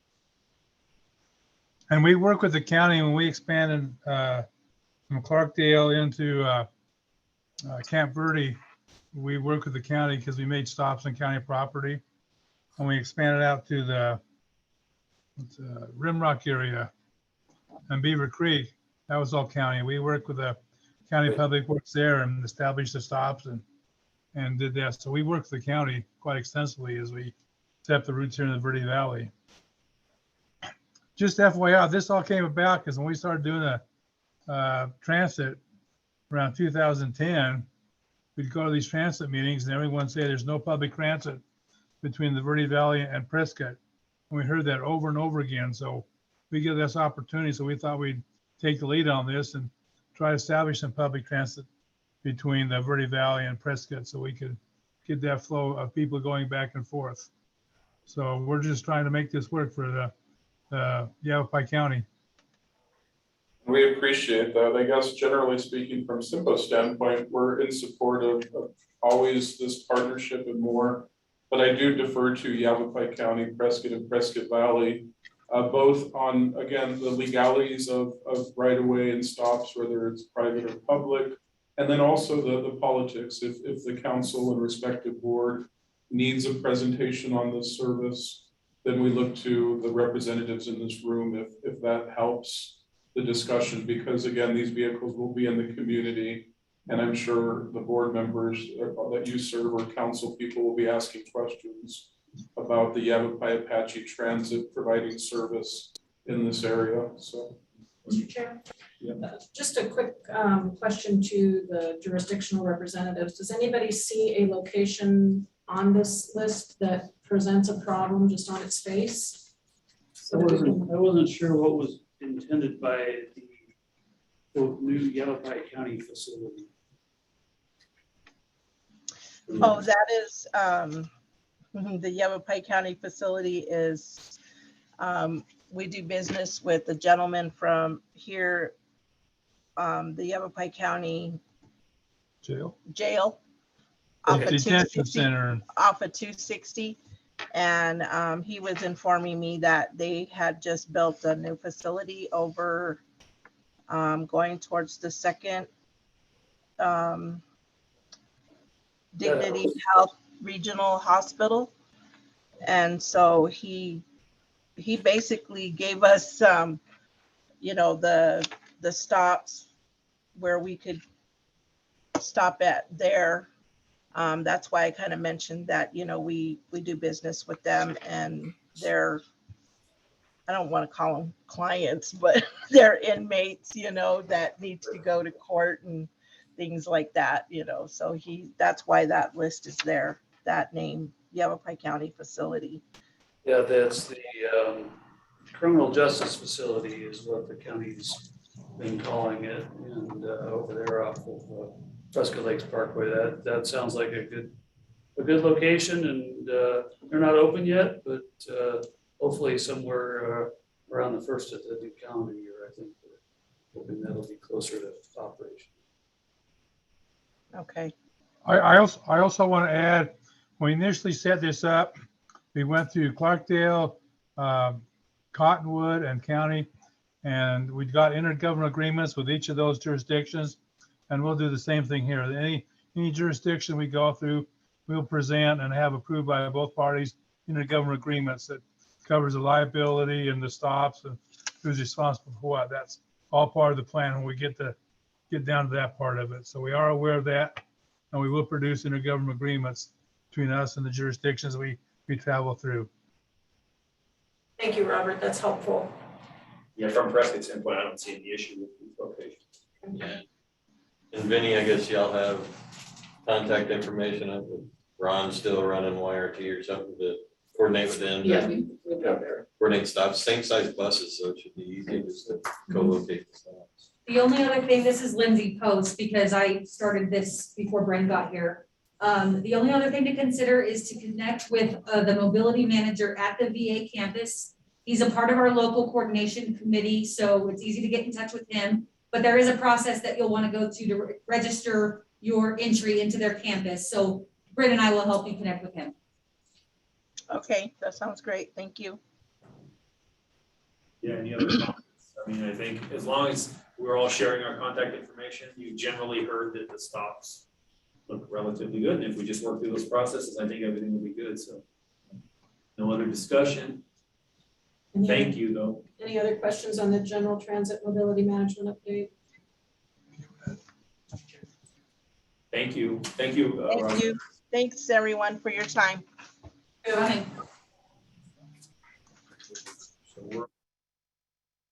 Item number 10, review, discussion, and possible action to recommend approval of resolution 2022-02 regarding preservation of open space on Glassford Hill.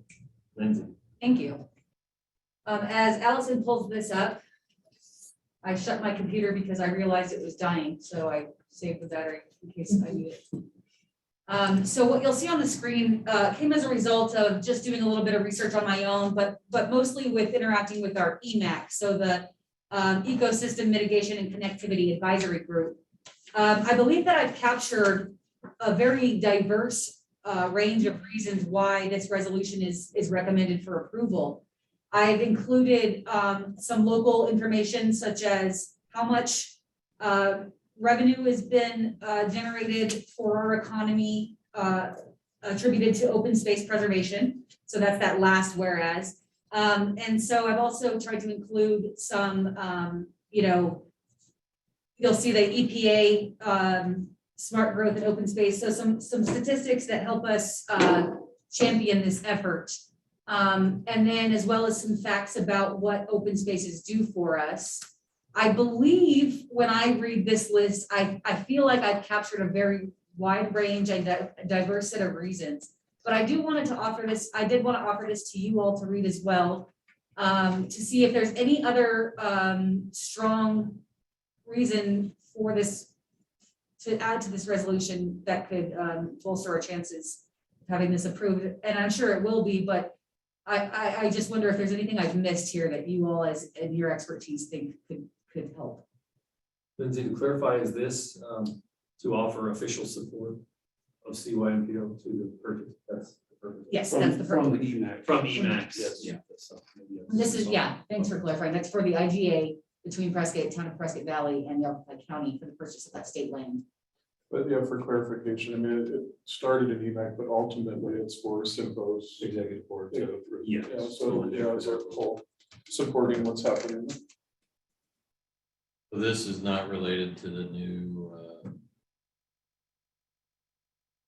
environmental justice and other requirements for federal funds. It's There's you may not be too familiar with it since it the was a joint thing between the city and the town of Prescott Valley and Preserve the open county space. to preserve open space. But it's, there's a 3-layer IGA that went through, and this is really recognizing the value of that from the EMAC perspective in preserving open space for wildlife corridors and whatnot. But obviously, there's other elements of it too as well. But they felt strongly enough about this to recommend putting it forth to TAC with ultimately a recommendation to go to the executive board to approve it, just to provide broad level support for what we all admit has already been approved by both councils and the boards. just to get 3 agencies to agree to something. It's usually not so. Yeah.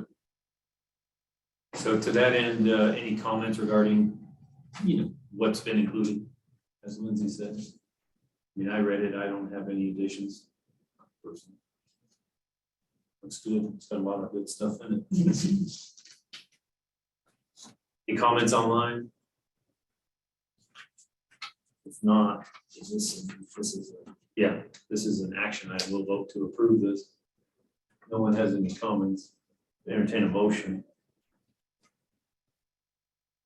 As the EMAC liaison from the TAC, I'll make a motion to recommend approval of resolution 2022-02 to the executive board.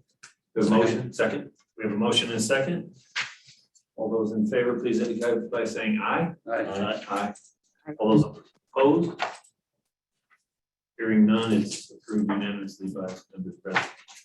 Item- If I may, Lindsay, I think you want to talk about schedule on this next one. Is that correct? Yes, Norm signed off because he's got a council meeting. okay, I'm supposed to go to that council Oh, meeting too, but okay. I can stick around and let's talk schedule early Okay. on here. And then I'll probably head out to the town of Prescott Valley. great. Yeah, so is this You talking about item 12? skip Do to you want to item? go to info now? Yes, we'll move on to item 12, If which that's is okay. consideration and discussion of the selection committee for 69 urbanized quartermasters. Thank you. So this item is really to confirm who will have as the selection committee members. Will that include the full TAC or just a select few of us? And then I just want to discuss what will happen in a couple of weeks when we hold the scoring meeting. So I want to make sure that you've got enough chance to really read through this. So consider any conferences or vacations you have between now and the end of August. But then we want to be able to make the recommendation for the September 1st TAC meeting for the September executive board meeting to approve. So I'm wondering, based on what you've already seen, you probably gave a cursory glance to the four submittals. A couple of them were larger than the others. How much time will we need to review and score and then hold a meeting where we might need to finalize some discrepancies in scoring and do any kind of housekeeping? Is the week of the 14th through the 20th too early? Should we try for the week of the 21st? I know that Vinny has a conference, APA conference. I don't know what it is. So those are the times I'm looking at, but I am a little worried if I schedule it for the week of the 14th, that there might not be enough time to review. Because they are four fairly meaty proposals. So if we meet the week of the 22nd, but either week gives us enough time to, at least the committee can make this, whatever, however it's gonna work. And then put it on TAC I think that. it's just Well, to yeah, have the that's the recommendations question. committee. How much time do you need to get through the 4 proposals and then all come together? That's the question. I'm neutral on either week. Okay. That's mine. I would prefer like the 22nd and 23rd if that works for others. I think that would make more sense and allow for us to complete the proposals. So I'm gonna shoot for the 22nd or the 23rd. Prescott Council voting meeting, is that correct? On the 23rd, so does that present any issues? Okay, so Oh, you've got a council meeting that day. I know, I don't go to. maybe then we'll shoot for the Monday. The I was gonna 22nd. say, is Monday the 22nd, are there any conflicts? Well, our TAC board meeting is at 1, but if we held something earlier in the morning. Vinny, I've got a conflict all that week, but if you need scores from me, I could turn them in the week before. Yeah, which is Yeah. totally fine. That'd be fine. And just maybe not be able to participate in the meeting to get you my score sheet. Yeah, that'd be great. Okay, so I can have the Monday, mid-morning of Monday, because I don't speak before 9 AM.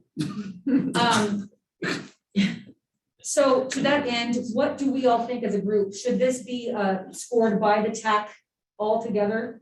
Do we want to have representatives just from Prescott and Prescott Valley and maybe the county, just because of the municipalities impacted? I think it should be. I think it should be full TAC. Okay, That's great. what we've always done. Okay. Yeah. Yeah, I wasn't sure how you guys did it in the past. Something I like to do when we have review meetings like this is to have somebody who wasn't scoring lead the meeting and help bridge any gaps, major discrepancies. I always like the way that runs, so I'll think about how that should go. But does that mean, Vinny, that we? I'm sorry. The way that, I guess we've gone back and forth with staff's participation in it. So I guess what I suggested to Brent and Lindsay is that the CYMPO staff will offer one scoring sheet.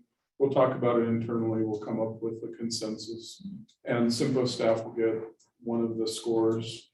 So yeah, we'll be participating, but the 3 of us will condense it into one seat, if you will.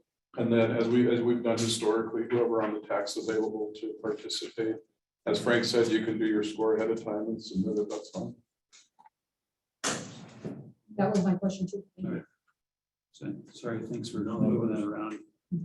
Oh, Is there anything else on that one? No, thank you for your input. I will schedule for the 22nd. You've all also received the submittal, so if there's any issues accessing those files, please let me know. Ian was the only one who had to have those condensed into separate emails. Yes, sir. Thanks. Apparently everyone. already. Doesn't like that. No. Yeah. It's like, that's a bomb. Yeah, I would tell you that's all. Thanks, Dan. Thanks, everybody. We'll see you. Sorry, I gotta run. But, We've lost See you, Lauren and Dan. Are we still good as far as voting? Yeah, Martin. Four. That's 4. out of 7. We have an 8-person. So I don't think. You gotta go. Yeah, that's the only way. We don't have. a form. I'll be on my phone in 2 minutes. Right. Yeah.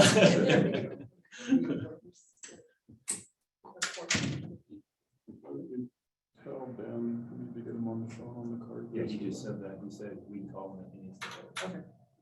Sounds like we might need to do that because 11, well, let's start 11, see what we do.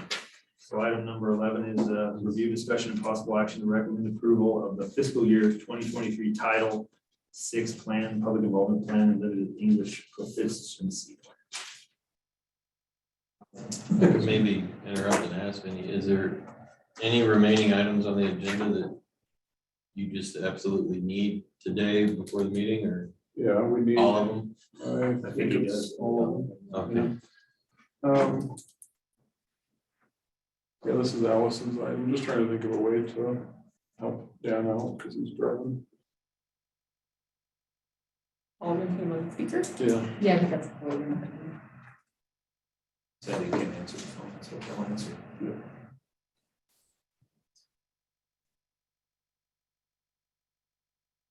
We have voting? Yes. Yes. Yes. Well, Vinny's getting into contact with Dan I'll go ahead and start on this item. So this is our Title VI plan, which includes our limited English proficiency plan and public involvement plan. We do an annual update to this plan with the help of the ADOT Civil Rights Office to ensure that we're meeting all of our Yeah, requirements. hey, sorry to bother you, but. And to also keep coming the up with quorum, Can we strategies. put you on speakerphone? All right, thanks. Okay, Dan's on speakerphone. Thanks, Dan. Thanks. I have a brief presentation to remind everyone about what's included in our Title VI plan. So I'll go ahead. This is the policy statement that's included in our Title VI plan. It states that CYMPO is committed to ensuring that no person is discriminated against on the grounds of race, color, national origin, or limited English proficiency. And I have listed below the various acts and regulations that we also follow as part of this plan. So while there are, yes, requirements of us because we are federally funded, we do put every effort into the best public involvement and non-discrimination policies as possible, just to ensure that all-inclusive transportation planning process. So our commitment is, yes, to follow our policy statement, but also to put every effort into providing assistance to those who might be limited English proficient or anyone who's looking to participate in CYMPO's transportation planning processes. And I should note that there is a formal complaint form on our website where someone can file a complaint based about any Title VI violations, which would be submitted to CYMPO and then on to ADOT Civil Rights and then on to FHWA or FTA to be processed and addressed.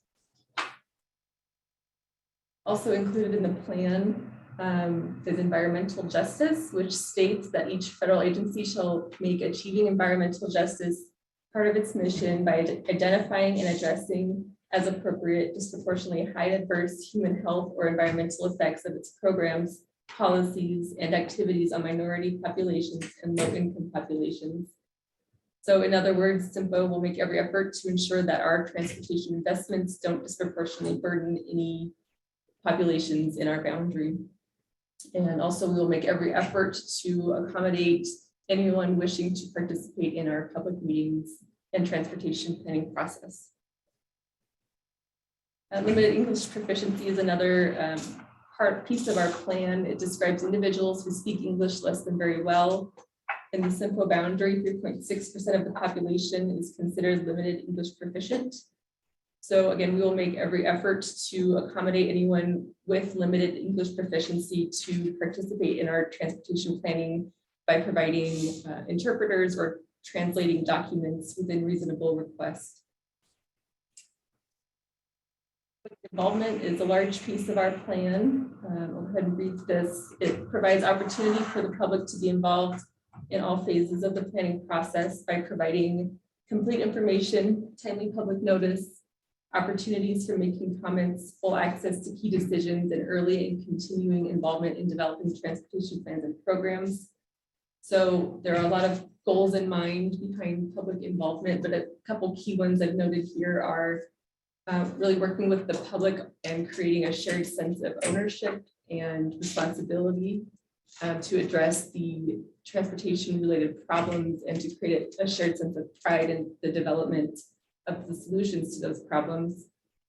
And then of course, to collect as much information and provide as much information so that our decision makers can make the best informed decisions. Last slide here is just a reminder of how we can receive public comments. Of course, public meetings is a key resource or way to do that, but you can also call the CYMPO office and leave a verbal comment, drop us a comment in the contact us section of our website, or mail us a written comment to the office. And that concludes my presentation. Thank you. So we all received the full document. Thank you for the presentation.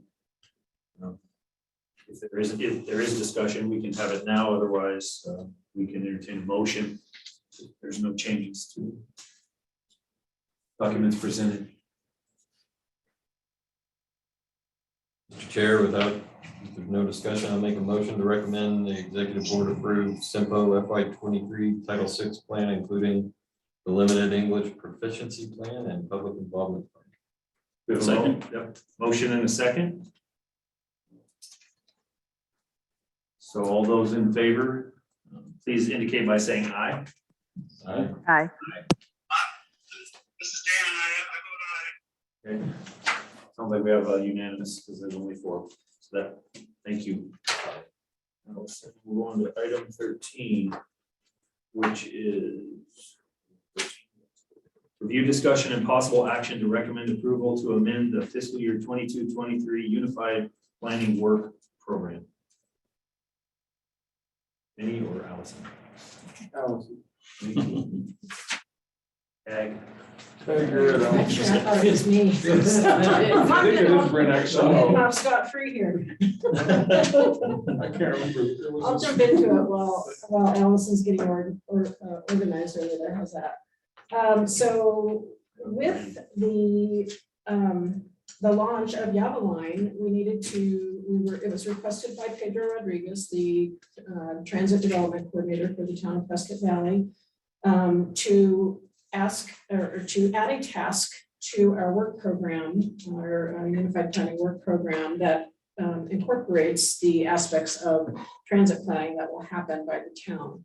And those activities are identified as regional public transit coordination and development. And this is again requested by the designated recipient, which is the town of Prescott Valley, and for the benefit of its Yavaline microtransit system. Just a little history, receipt of the CARES Act funding. CARES Act funding was approved in late March of 2020. And the town of Prescott Valley, actually, their council voted in January of 2021 to pursue the funds with the intent of establishing a microtransit system. Much work and coordination has, of course, have elapsed since then, to and including the hiring of Pedro Rodriguez by the town of Prescott Valley to be its transit development coordinator. It is a federal requirement for the designated recipient to add these activities to the MPO's work program. So we are abiding a federal requirement in this action. Again, the anticipated launch date has been updated to September 12th of 2022. There are also planning activities that fall under the funding that is being added to the work program. And those planning activities are defined as a demand analysis, a system expansion planning for future safety and security, or PTAST, and of course, the required civil rights policy in place for the use of federal funds. The amounts in the detail that back up this item were provided by Prescott Valley. If you have questions about the amounts, we would need to circle back to them to find out how they arrived at those numbers. A reminder also that CARES Act funding has a 0% local match. With that, unless Allison has more to add, we're requesting an action by the TAC to recommend to elevate these amendments to the executive board. Any discussion on the amendments? We have a motion.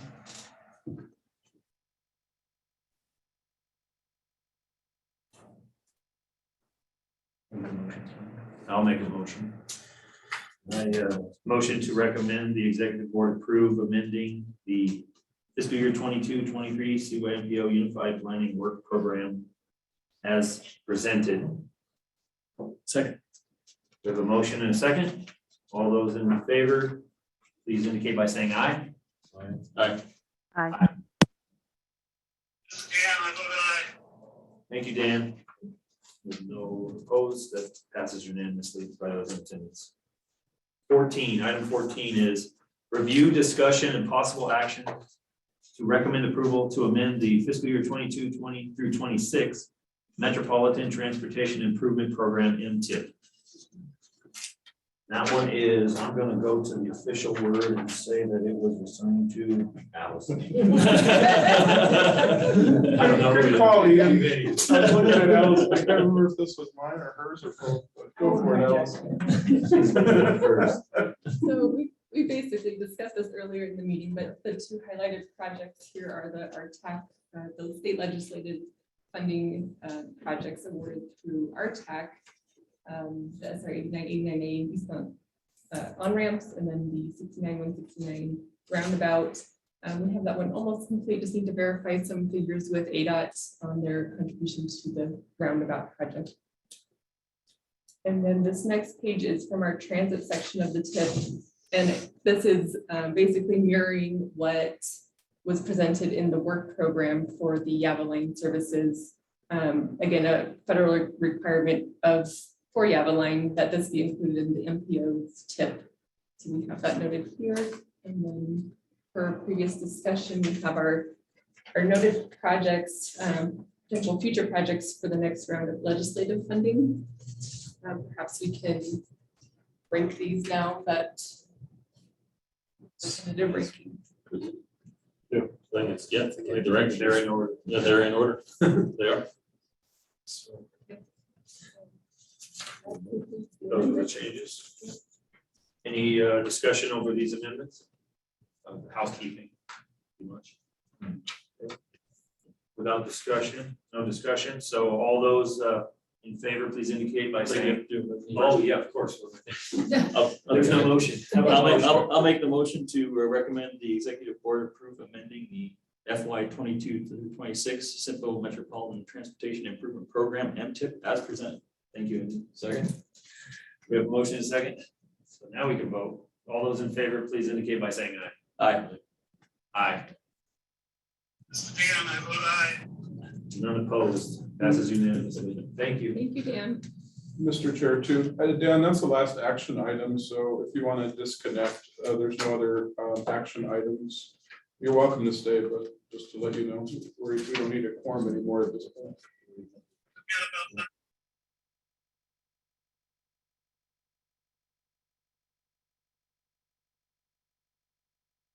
Thanks, everybody.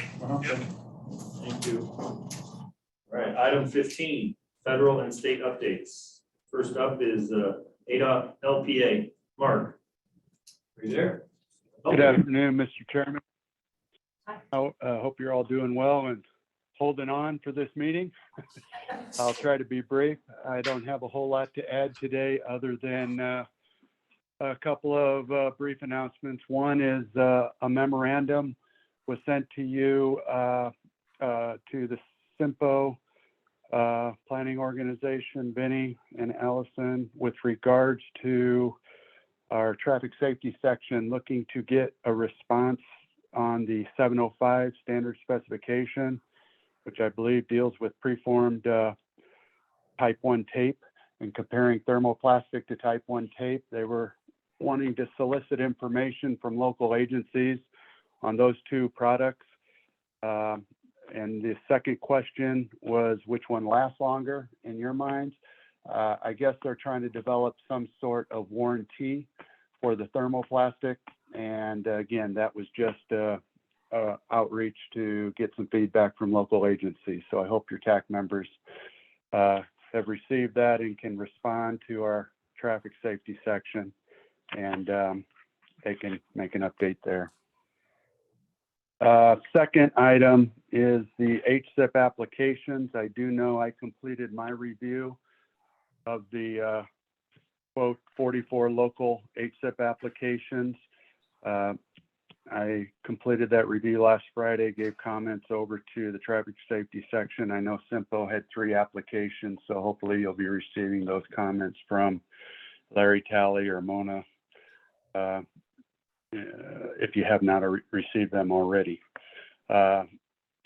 One common theme on those applications, again, our costs these days, who knows, if we could predict, might be in a different business, but costs have shot up, but a lot of the applications did not include mobilization or traffic control costs, and those can make a difference. And of course, you'll see the comments when you receive them, those agencies that submitted. Third and final comment or update is with regard to the infrastructure IIJA bill. I just want to give you all a heads up on the off-system bridge program. I know ADOT has what we call a STBGP, Surface Transportation Block Grant Program, that we've had in place for a number of years, 3.9 million per year with a $1 million cap, a pro rata of 94.3, 5.7 for a local match. That program will be continuing, but we're implementing the IIJA. There's actually the Bridge Formula program. Now, that program is in addition to the BIP, the Bridge Investment Program, which is the grant program. So there's going to be like 3 opportunities to receive funding for bridge work. And the Bridge Formula program will be part of our traditional or STBG program. So we've just about completed the update of our guidelines. Was in a meeting this morning trying to finalize those, get that over to management to get it approved. And hopefully we'll have a call for projects later this fall. Now it's going to be very similar to the application that has been used for the current off-system bridge program. One other piece of information on that, traditionally we've looked at structures that are functionally obsolete or structurally deficient.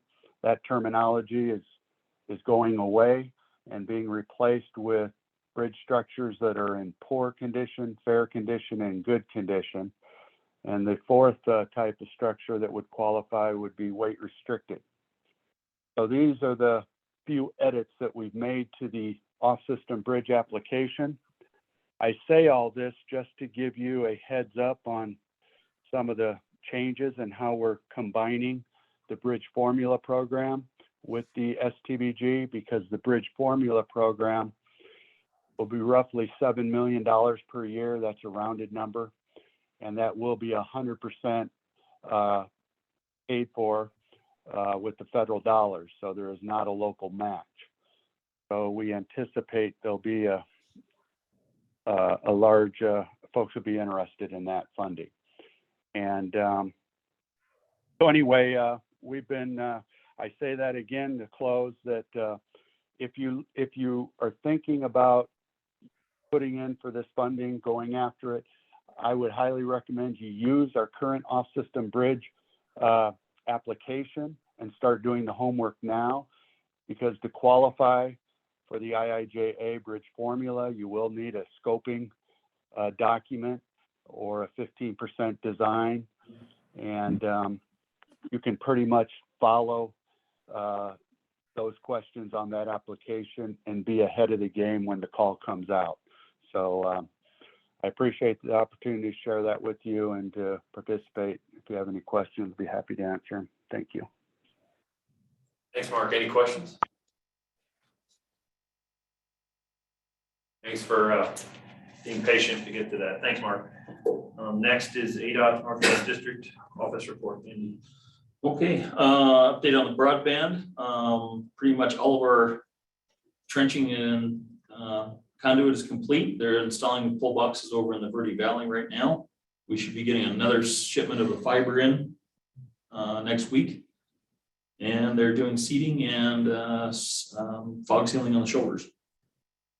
On the Mayor to Dewey Humboldt area CFC replacement and spot repair, progressing, but weather hampering obviously nighttime and rain right now. Our 89 Glassford Hill Road to Cuddy Springs Road and 89A from Glassford Hill Road to Cuddy Springs, and the 89A from 89 to Glassford Hill Road. Both of those projects hopefully starting later this month. Again, night work on those area CFC replacements.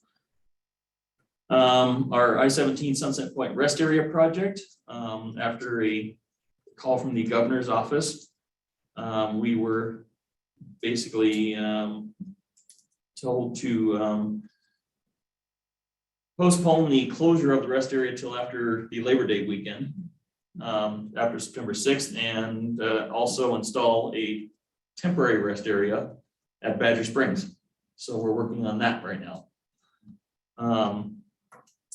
Of course, I-17, the Flex Lane project, we had our pre-construction meeting this week. Contractor may be starting some of the work here later this month, early September. Most of that will be, a lot of that's gonna be clearing, grubbing, and plant salvage right off the bat. That's gonna take a while. Who's the prime one? That's Kiewit Fan Joint Venture. They're the developer. So that's a design build. Yep. For the stuff in the things in design, 69 from Truewood to Stone Ridge. That one, the legislative added a budget line item of 1.645 million on this budget to help cover some of the cost inflations and overruns on that. So we're waiting for how that's going to get distributed to us. Primarily a paving project. That was mill and fill there right through the on 69 through the urbanized area of Prescott Valley. 69 from Prescott Lake Parkway to Frontier Village. That widening project on schedule. We should be getting a revised stage 4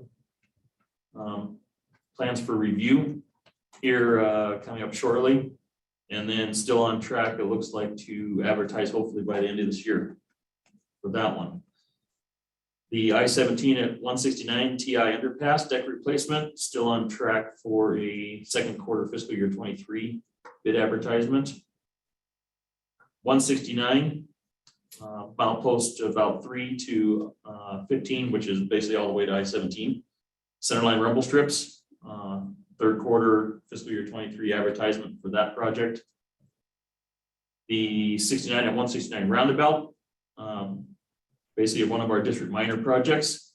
Again, the legislature added a line item for 1.5 million for the construction of that project. And that one was slated for a fourth quarter fiscal year 23 advertisement. And then finally, our 89 from Paulden to Ashford Centerline rumble strip project. We actually had the design kickoff meeting today for that one.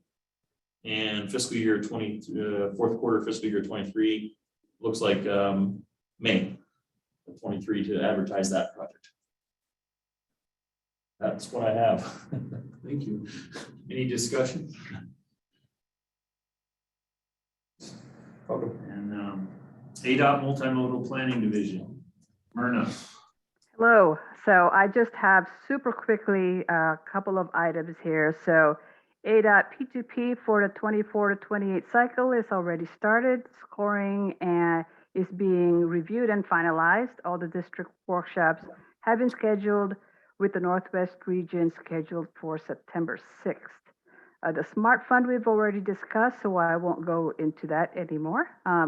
Thank you, Lindsay, for your informative information. In terms of studies for the region, what will be of interest would be the long-range transportation plan. The project management plan has been completed. The consultant will be developing the draft public involvement, IIJ analysis, existing conditions, and vision goals and objectives. That next TAC meeting for the long-range transportation plan is scheduled for August 23rd. And lastly, ADOT was successful in completing their NEVI plan, electric vehicle infrastructure plan, which was submitted to FHWA on August 1st. I hope it is approved. And that concludes my updates. If you have any question for me. Any questions? Thank you. Thank you, Myrna. Is that it? Good. We are at item 16, adjournment. We need to make a motion. Always confused on that. What's Yeah. the official thing? Sure, Some choice. bodies do a vote and some don't. Nah, that's Yeah. She has spoken. Attaboy. I'm with that. Thanks, everyone. Thanks, everyone. Thank you. Thank you.